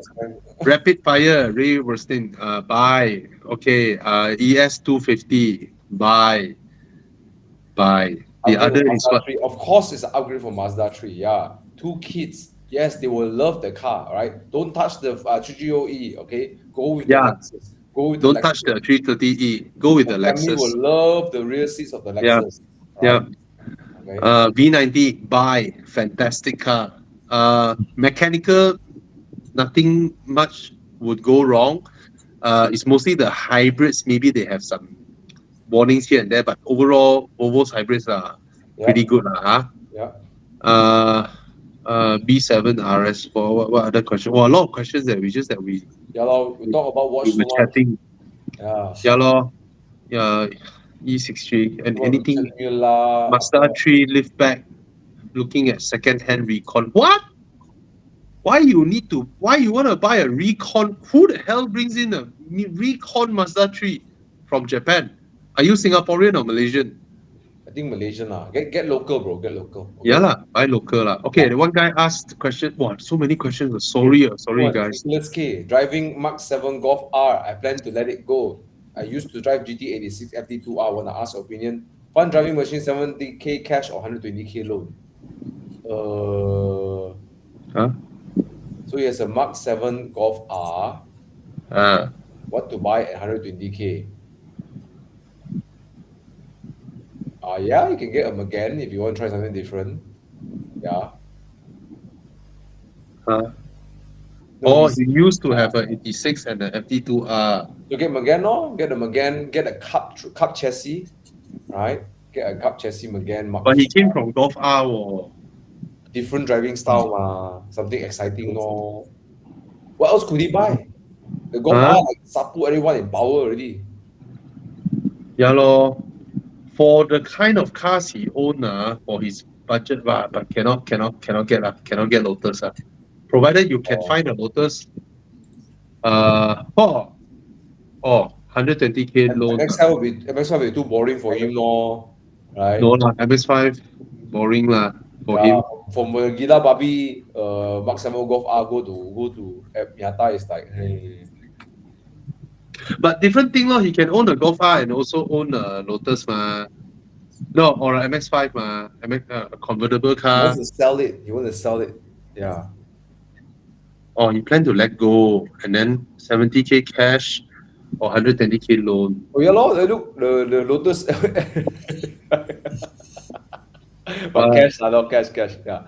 Okay. Yeah, so I think Megane will be still okay. It's still pretty fast. You won't. But then it's a different driving style, But I would go for MX-5. Okay. Come. Hmm. Quick one. Okay. Pirelli Cintorato. This guy asked 3 times. So let's help him out. Okay. Cintorato, Rosso, Goodyear, Assurance, MaxGuard, SUV, Michelin, UC6. There's no Michelin UC6. Conti. That one is Just- Conti UC6. Conti UC6. Oh, okay. Just get the Primacy SUV lah. Yes. The best out there lah. If it's the same price, every time if it's the same price, right? If Michelin is the same price as others, right? Then you can go for it. Already. I don't mind paying a little bit more on Michelin. Yeah, most of the time Michelin is more expensive than the others because they are better. So if you found one that is the same price, then you go for it. Okay. They're all same price. Yeah, I will go for There's a Michelin. mega promo going on currently. Yeah, got promo also. Yeah, guys, Jiang and Flash promo. Yeah, 400 ringgit cashback. Yes, plus a pillow, limited Oh. edition pillow. 400 ringgit cashback. Yeah, so you end up saving money than all the others. Yeah. So you buy from Tire Plus, then you get road hazard warranty. Okay. But you know what I like about Michelin? Right? I think it's easy to make a good. I not say easy. I mean, like making a good tire. Everyone, a lot of people can do it. But one thing Michelin does so well is that from the wear, from the beginning to end, whether it's a PS5, PS4, whether it's a Latitude Sport, whether it's a Energy XM2, the wear it feels, the tire remains its behavior quite consistent throughout the whole line. Yeah.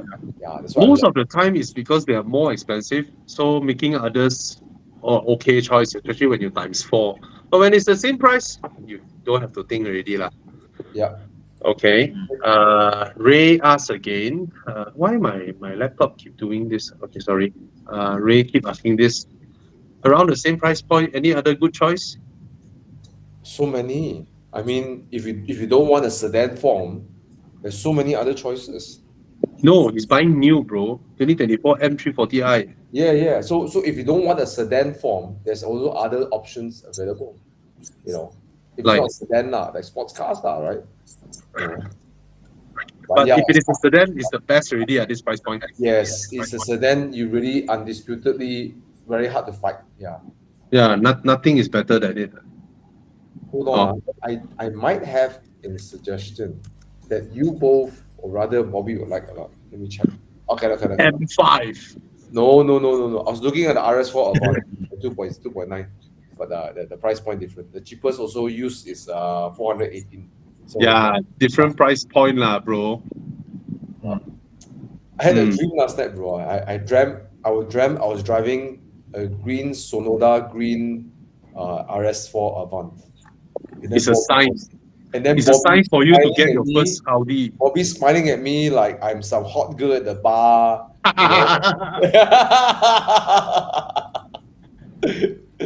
Because we saw the green one that day, Thomas. Huh? Serious? Where? You saw one at the SS4.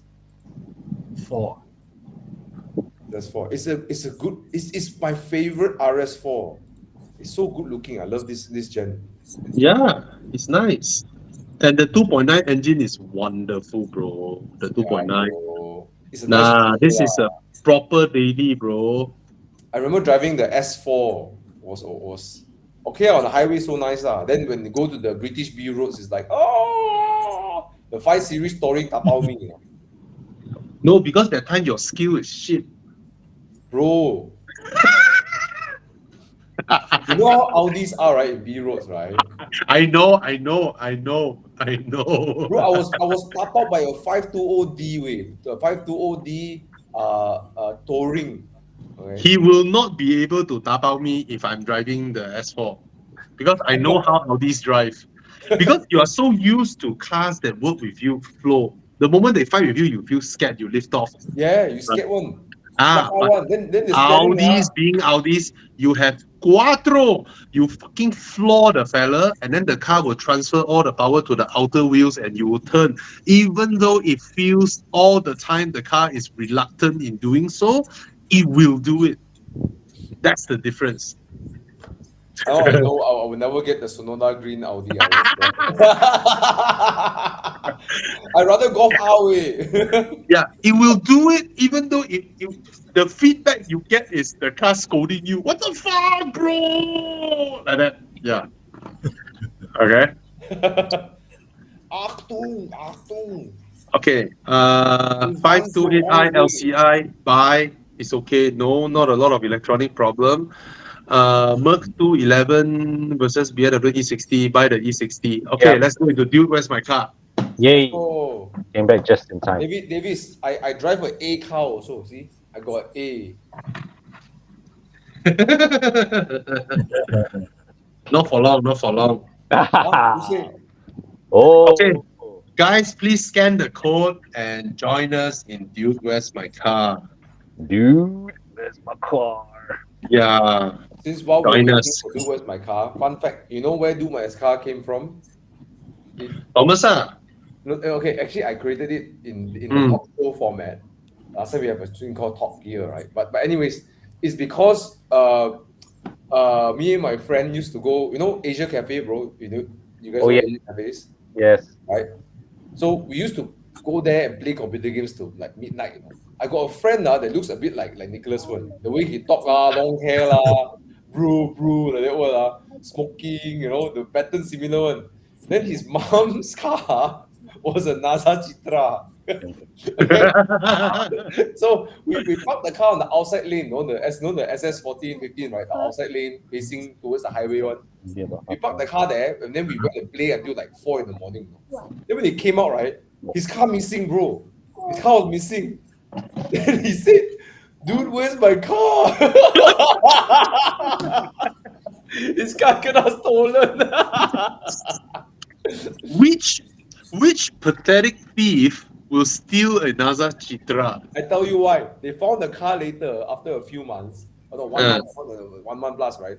And then, because they steal the DVD player, the screen.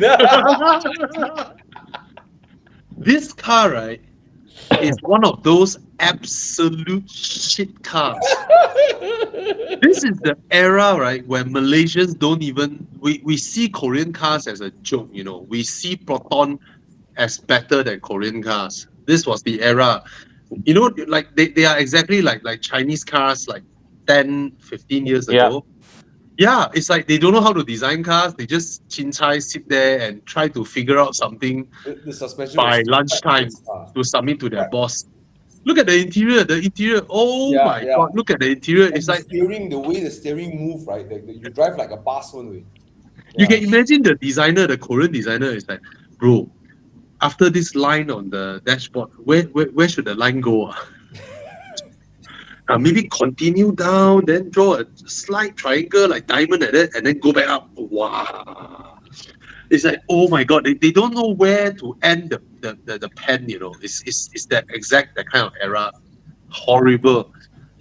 And the horrible. suspension of the car is horrible because I always get the back seat because all our friends, you go out, everything, I always get the back seat. It's shit. I hate this car. Right? Yeah, and then the middle row and the third row, you can only choose one. When you want to sit in sit in the middle row, right, your seat back is almost touching the third row. When you want to put someone in the third row, your second row seat, the base will be almost touching the front. You cannot sit two person at the same time. What the heck? Then fake one, their photo, I tell you, is horrible. It's a horrible car. Yeah, horrible. Car driving this, they'll be like, cars are shit if they do depreciate only, blah blah blah. Oh, okay. Yeah. All right. Okay, come. Scan the code. 51 people scan.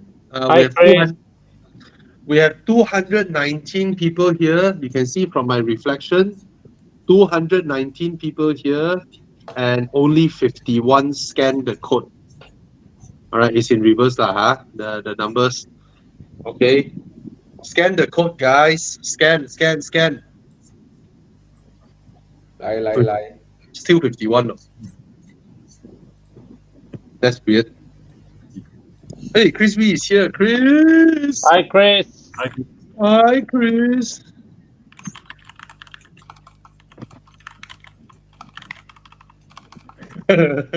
Sherman Kwan said the center console look like Koenigsegg logo. Ooh, Inception. Okay, anyways, round one. Let's go. Apa lagi? Round one. Apa ada? Kita ada manual car, tapi ini dengan pun. It's a Golf. MK5. Golf Mark 5. GTI Mark 5. I almost killed myself in this Crazy, car. right? We can recognize a car just with a few plastics and the gear lever. I almost killed myself in this car. Wow. What do you call it? Batang Kari. I know the what's the one? Titikong. Oh, wow. Understeered. Why you get Almost fell off the mountain. See, Oh my God. you don't know how to deal with VAG cars. Long time ago lah, bro. I was like, just graduate. Hey, but I love this car. I love it. I love how it looks. I love the size of the car. I just love it. Man. This car is fantastic. Man. I remember Yeah. letting you drive that car. Then Bobby is like, whoo. Yeah, and then the stupid brakes of this car. You touch it and then it locks.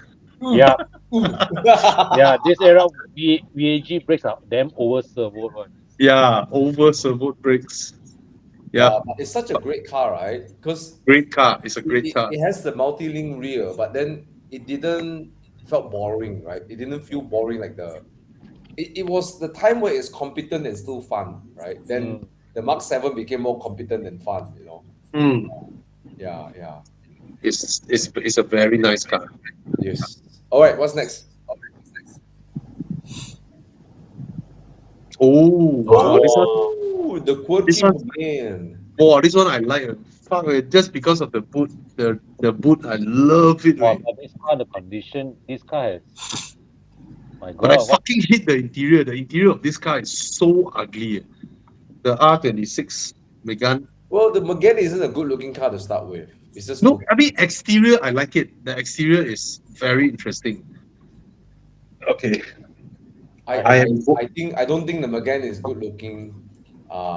It's quirky as hell. Yeah, Weird as hell. I voted for the Megane. Yeah, too. and the Golf is way more sorted, but I vote for the Megane too. yeah. Golf is the more accomplished Just for car, the but the quirkiness. Megane wins on cool factor line. Oh yeah. I vote for the Megane. I fucking hate the interior. The interior Totally is vertical rear windscreen. the interior is so ugly. Chiang, you got photo of the interior or not? The Megane. I cannot see Chiang. Jiang hiding. Chiang is firing up his Google. He's our AI machine behind. I found Jiang. the See?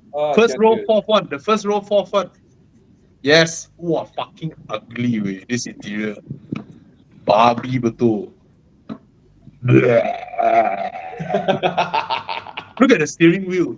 It speaks so much like a driver's car. Look at the steering wheel. Yeah, man, I bet the steering wheel is the same from the Scenic. Don't be surprised. Oh my god, this interior. Fuck way. Mickey Mouse, what the heck? Yeah, way. Look at Came out from a Cancun. My man is cool. Oh, Kangoo. Oh my god. yeah. I mean, the outside is cool. The interior is horrible. Yeah, The Horrible. outside is not pretty. The second gen is so good looking. The one that made Megane popular. Totally vertical rear windscreen. Yeah, man, I like that. I love the rear. Yeah. Oh, this This generation, is so much more handsome. The Mark 3 is so much more handsome. Yahweh, and the interior is nicer than the one you bought. Way. The interior of this one, It's cooler. beautiful. The Mark II, however, has a look, right, that no one else. You drive that car on the road, there's only one car that looks like that. Yeah. The interior is so nice. This interior is so nice. Nicer than your one. Your one is the worst. In fact, That one is a Nissan. stupid vertical screen in the middle, so ugly. Your one. Yeah, homologation. This one's so nice. This one with the yellow dial and all that. Yeah. This one is the one that always go. So bad, Bobby. Fucking ugly. This interior. This car nice, man. You wait like that. I know, nice to drive. See, that's why I'm a car reviewer. We can separate things. I like this car, but there is a certain thing about it is shit. People cannot differentiate good, bad versus like, don't like. People cannot differentiate this thing. It's a totally different thing. Okay, the Talk interior, about mentalization. it feels quite Yeah. Japanesey lah. A bit Yeah, Japanese. I like doesn't mean it's good. But yeah, I agree with you. The Mark 3, the previous one was nicer. This one feels Yeah. Yeah. The Japanese, the Nissan do a lot of touching inside there already. Yeah. And the plastics are Anyway. cheap. Plastic everywhere. Yahweh.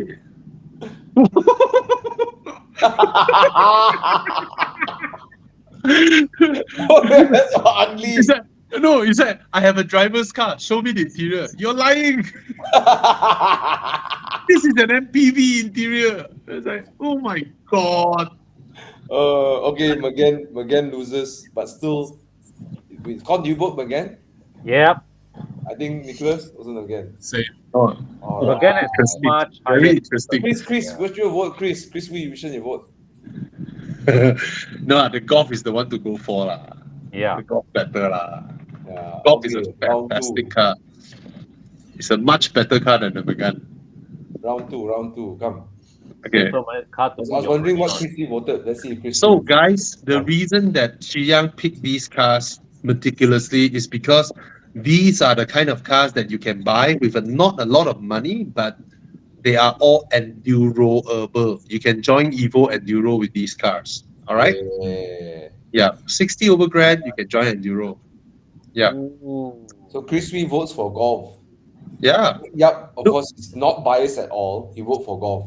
To buy with my, oh my God, M3 sedan, shit. Oh, Yo! I want to buy this car. Yeah. Yo, Con, you should buy this car, Con. Ooh. Con. 18K down payment, 20K down payment, take a loan. Oh, it's Loan now, 2009. eh. Yeah. Okay. What's next? Ngam last year for loan. BMWs are popular brand, 15 year. You still can get a 2-year, 3-year loan probably. Christy say Renault I have to drive blindfolded. Ooh. Oh, C63. 63. C63. 6.2. Oh, the spaceship engine. Oh, I love this car. Yeah. Oh my gosh. Paul Tan has this. Went out on You fire know what? twice. You know what? I just have this conversation with my fiance. You know, I was thinking to get if I if I were to get another car, you know, I have to let go my Fiat. I want to get something that can drive in Subang. You know, like inconspicuous. I was thinking about a Golf GTI. Now I look at the Mercedes and like this car also look inconspicuous, right? No? Yeah. It looks like No. a C200. Sound. Not when you start the engine in the morning. Yeah, I know. But once you get on the taman, you drive around. No, you go to You. go eat your kopitiam food, all this, right? Oh, this one is like whatever lah. No one care what W204 ma. Wait, I love that M3. It's But like I love the Mercedes is cooler. Yeah. If you drive the W204, people think that you bought a C200 and then you smack on all the body kit. You know? No, you change the bumper. You change the bumper, change the bonnet, change the badge. You know, turn it back like a C180. Yeah, blue tech. Oh, compressor. But the E90 with the different front end for so good looking way. I will vote for the C63. Nicholas, Yes. the M3, right? You won't lose a single cent. Here we go again. Here we go again. It's just one FD. You convert the FD into a car that you can use, and you can convert back into your FD anytime.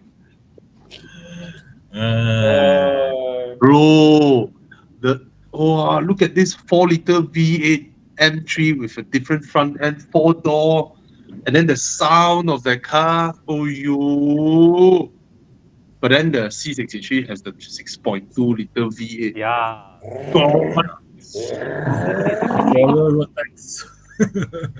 No, you buy this, you don't pay road tax. You see cops, then you stop your car, open your bonnet, say your car was from far. Yeah, every day sneak here, sneak there. Yeah, go under the radar. But Yeah. the C63, right? Damn cool, the car. Fucking cool. It's a You damn get a cool car. 63 silver color like that, then you actually black color look more inconspicuous, right? Then you go and put behind there, right? Put Amitabha or put Jesus Love You or something, or C180 badge. You put a C180 then people badge. think it's the pastor's car or it's the imam's car or whatever, right?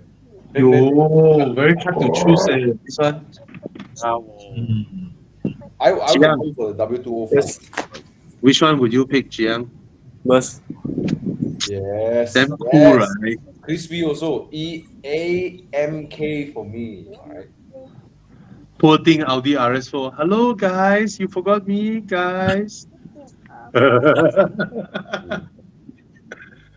that generation RS4 is not bad.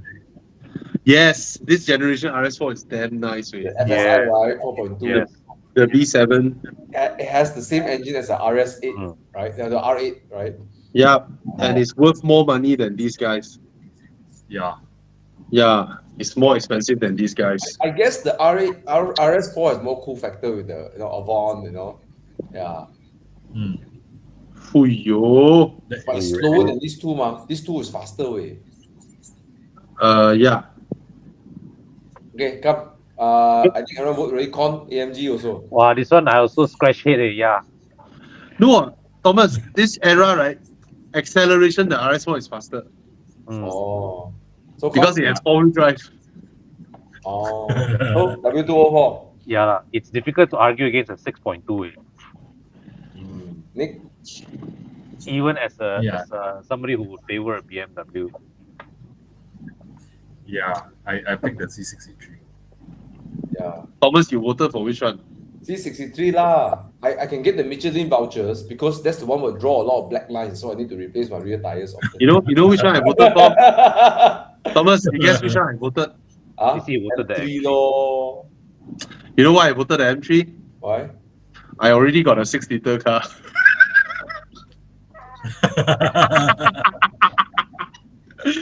When you have a V12, right? V8 is not that big of a fascination. Walao eh. Okay lah, win liao. I go back to my Alpine 1.4 liter can already. Okay. 1.8 Four cylinder, okay. 15K ma. Hey guys, I tell you something funny. Last time during MCO open up, we can travel around Selangor. Then one time we went to Sekinchan. Then me and Irfan, right, both of us, he play his exhaust, his Mini Cooper. Then I'm like, I'm playing by 6-cylinder, right? Then Bobby's like, boom. There's like, okay, we both like, okay, you keep quiet. Then the V12, boom. It's like, okay. Okay, come, let's go. What's next?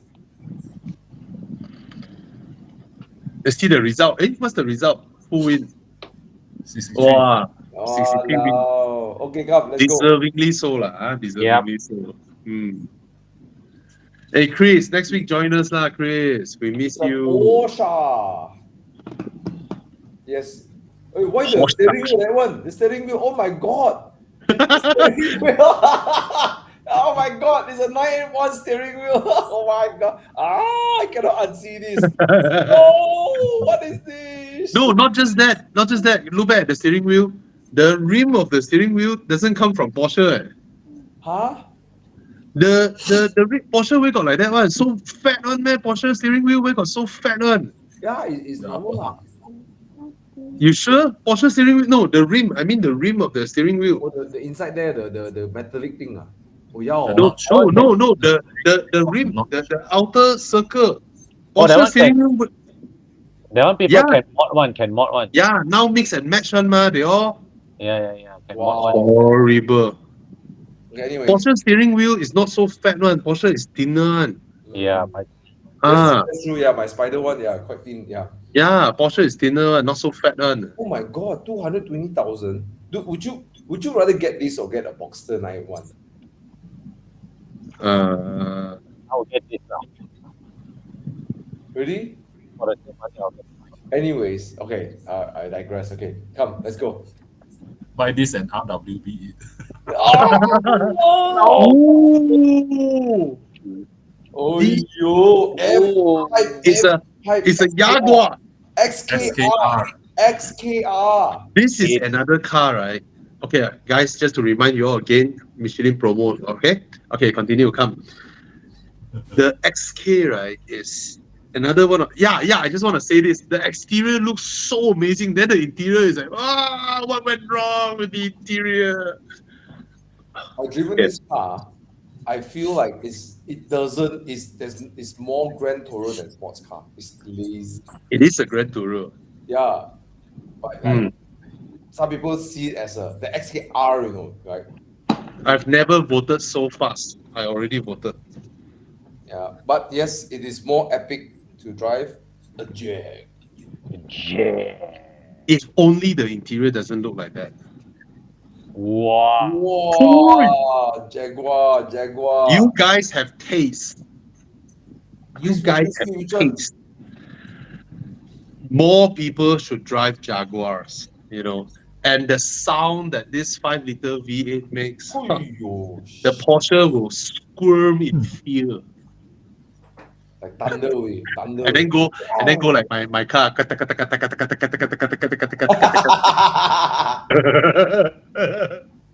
then if someone tiong you too near, then kena white smoke. I miss the white smoke. It doesn't come out anymore. Don't jinx Yeah. it. Yeah, I miss it.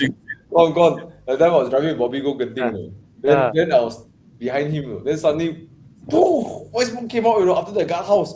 Then I was driving my Spider, so the oil all over my skin can feel the oil, like, oh my god, all over my face. You know why, Thomas? What? Because that time, right, my Spotify came on. Dung, dung, dung, dung, dung, dung, dung, dung, dung. I got like shell helix all over my body, shell helix. Yeah. Anyways, wow, Chris also vote for Jaguar, right? Oh, Maserati GT with banana rear lights. That is epic as well. Yeah. Okay. It seems like Jaguar wins this round, Yeah. right? Come, Jiang. Deservingly so. Yes. Deservingly so. Hana goes with the 911. Yes, Chris. Boomerang rear lights. Yeah. Correct. The one that on Evo Club Translation one that one. Okay, round 4. Ooh. It's a Porsche? No. Huh? Is it? It's a Bentley. Oh, Bentley. Yeah. Flying Spur. Bentley. Flying Flying Spur? It's a flying spur? 450,000. Bro, look at the shop with the curtains. Is that Well, maybe some celebration. okay. I thought the car showroom that power. Okay, sorry. This one confirm Indian banquet. It's so bad. Purple. They like it. You see red, and then I'll say Chinese, right? You see green, you say Malay, right? Okay.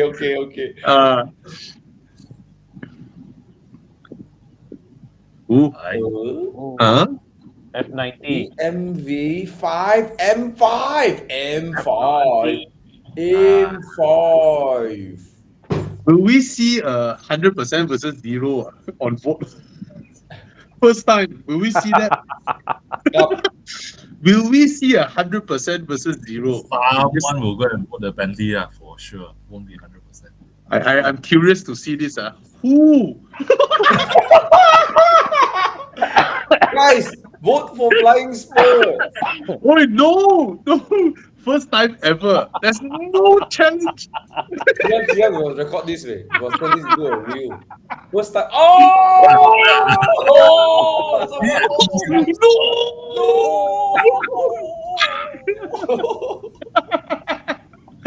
Someone will see go and vote. Some people, there are some people like pain, so they vote for Flying Spur. Okay, one of them would be Tana, the other one would be Joseph Fuan. Go for Marcel for 150k. Not.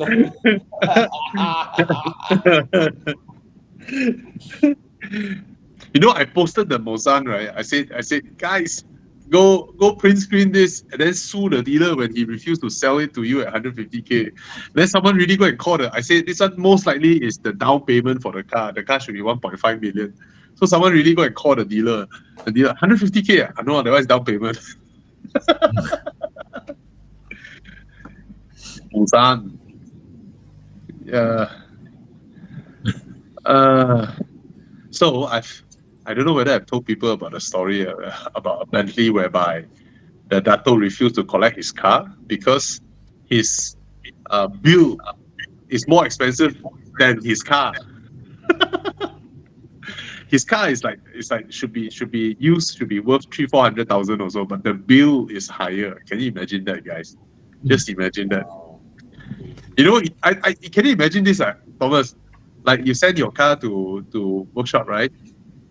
Imagine they tell you, okay, we'll give you a thorough check, and then probably you say things like, you just fix whatever that's needed lah. Then you put down your phone, right? Because at the back of your head, how expensive can it be, right? The car runs, right? Can you imagine the bill come back more expensive than your car? It's like, what the fuck? Chris, I'm not talking about some old banged up Bentley, you know. I'm talking about a Bentley that is still worth 300,000-400,000 and the bill is higher. Can you imagine that? Scary. That bill can buy an M5. Yeah. It's like the owner probably go to the workshop and say, hey, can I thumbprint the car to you now? Yeah, well, someone said the Bentley will smoke the M5 after 300 km/h. Oh, I think you smoke your bank account before that.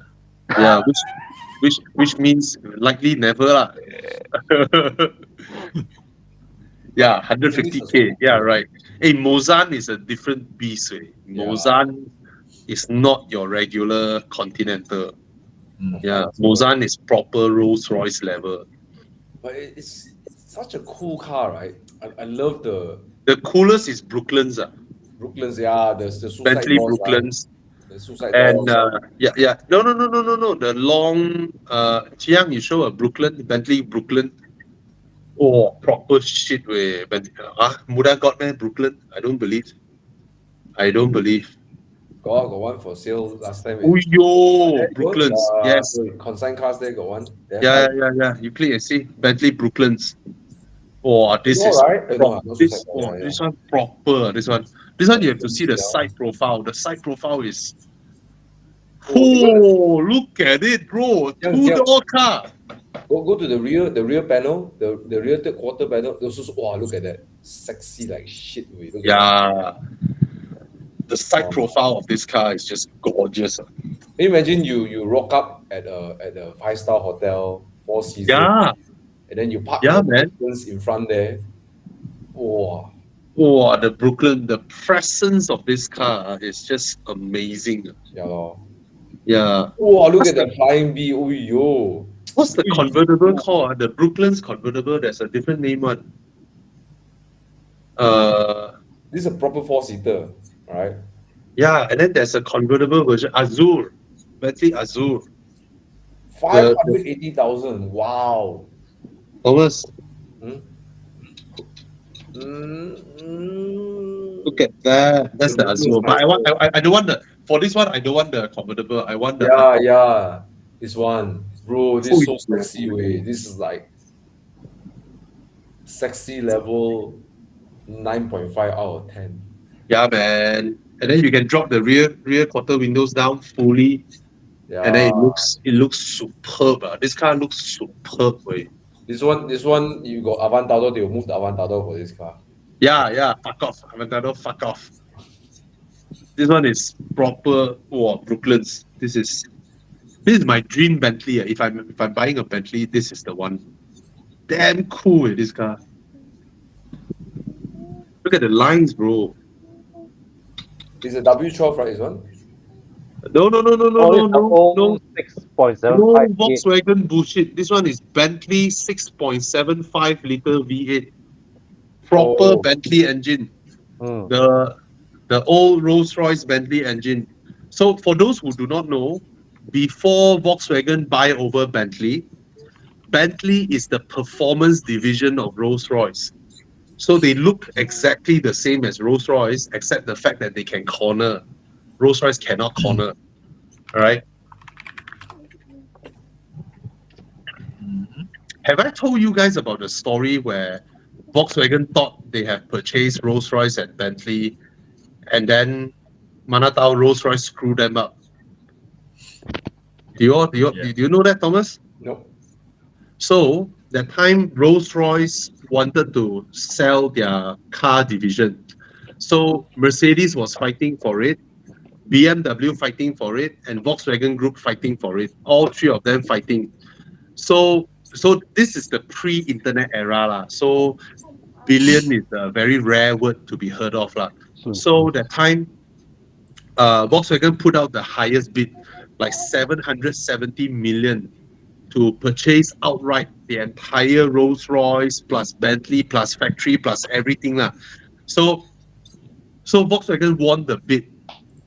They put out the highest bid, 770 million. So they thought they bought everything already, you know. So they own the Rolls-Royce factory, the Rolls-Royce office, all the old Rolls-Royce prototype, their old cars, chassis, drawings, everything, the whole legacy and heritage of it. And then someone told BMW the RR logo, the double R logo, the trademark of the double R logo doesn't belong to Rolls-Royce Automotive. It belongs to Rolls-Royce Engine.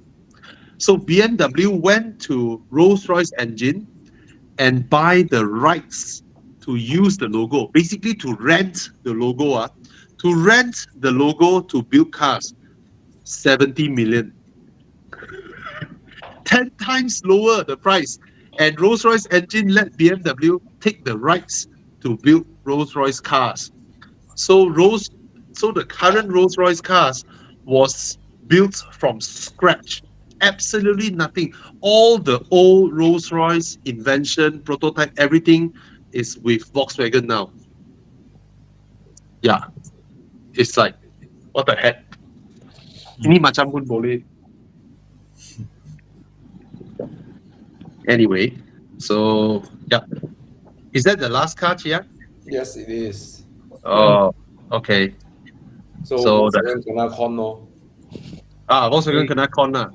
So who asked them to be involved with Hitler? Maybe the Brits get back at them. Who is the asshole in this whole thing? Is it Rolls-Royce? I think Rolls-Royce just want to do cow the Germans one shot lah. You know, it's like yeah. They wanted to watch the world burn. Yeah. Last time you bombed my factory, you forgot, huh? Now I do you back. Do cow you. So what Yeah, did BMW do with the logo rights? BMW launched Rolls-Royce. The current Rolls-Royce is all owned by BMW. The current Rolls-Royce that is so popular, so sellable, so strong well done. resale value. Yep, super strong resale value. This is all BMW's work. BMW started from zero, except the rights to that logo. Mm-hmm. Yeah. Very funny thing. Anyway, guys, Evo Enduro is up. Okay, go check out the itinerary. Go check out that, and then if your car qualifies, come in.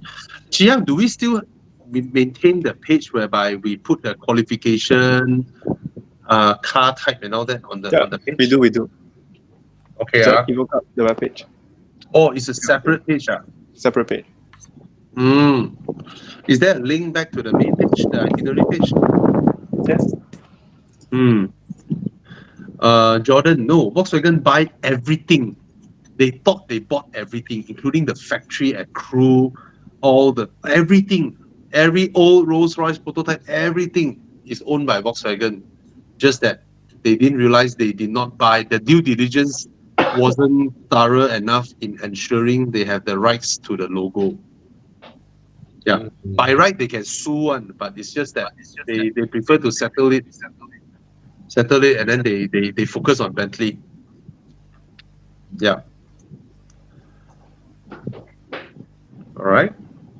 So guys, for those of you who are thinking, hey, maybe a 7-seater SUV might suit me, you know, And then one of the best out there is the Volvo XC90. So this weekend, Saturday, at SISMA, they are having this invite, especially for you guys, to come over, and then you can experience the car, understand more, and bring your family along, go test drive. There's food available. There's nasi lemak, there's ice cream, there's the popcorn and all that. Bring your kids along for a different weekend activity. Go and experience it. Why? Because they have good rebates on the new cars, and they have quite a number of approved pre-owned. That means official Volvo pre-owned cars. You can save more than 100,000 in some of them, and the conditions of them are very good. I did check them out. So go and check it out. It's their XC90. They have more XC90 than XC60, I think. And I think most people would feel that the XC90 is more worth buying. All right. So this weekend, this Saturday, go and check it out. Maybe Thomas suddenly need a bigger family car since it's got fiance already. Later maybe get triplets. I don't know. What the heck? One shot triplet. Quadruplets. And then you need a 7-seater. Anyway. What the heck? Yeah, maybe Con tonight get busy there. Suddenly get a quintuplet. Very busy. Then you can fully use your S-Max. That one need carnival already. Right? Hey, your S-Max is 7-seater or 6-seater? 7-seater lah. So you need a triplet. 5+2 lah to be. Yeah, so you need a triplet. You need you get another triplet. Then 7-person. Yeah. You never know. Bobby also might get a twin come out. Nicholas, no. I mastered my full game. Then all it takes is one, bro. Just one, Okay. Then now you're screwed because now your RS6 RS6. I tell you what, me and Nicholas, right? We both like 40 plus already. So we're not so scared. Okay lah, I don't have the plus yet in my 40. Your wife still 30 plus, Anyways, let's do Evo Enduro, right? Yeah, guys. Let's come and join us. All right, it's gonna be fun. Enduro. It's more than a holiday. Right? Yeah. Con, you're coming, Yes. I want to do Evo already Enduro. No, you book your first hotel first, bro. You book your Khao Lak hotel first. Khao Lak hotel. Yeah, just book one hotel first, then done. Then you know you're in already. Chris Wee, but you look like 40, eh?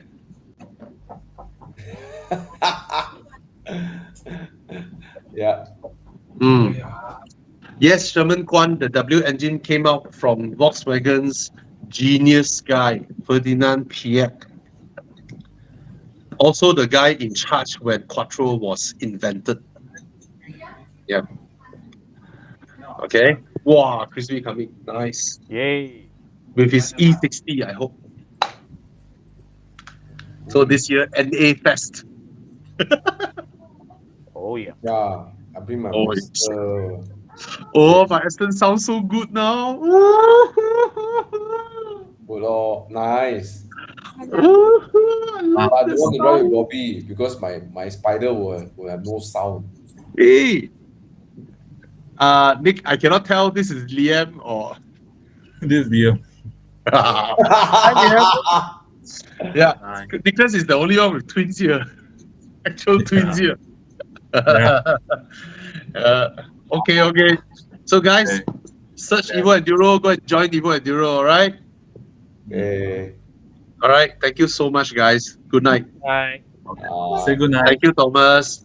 We miss you, Tana. We miss you, Chris Wee. Good night, Nicholas.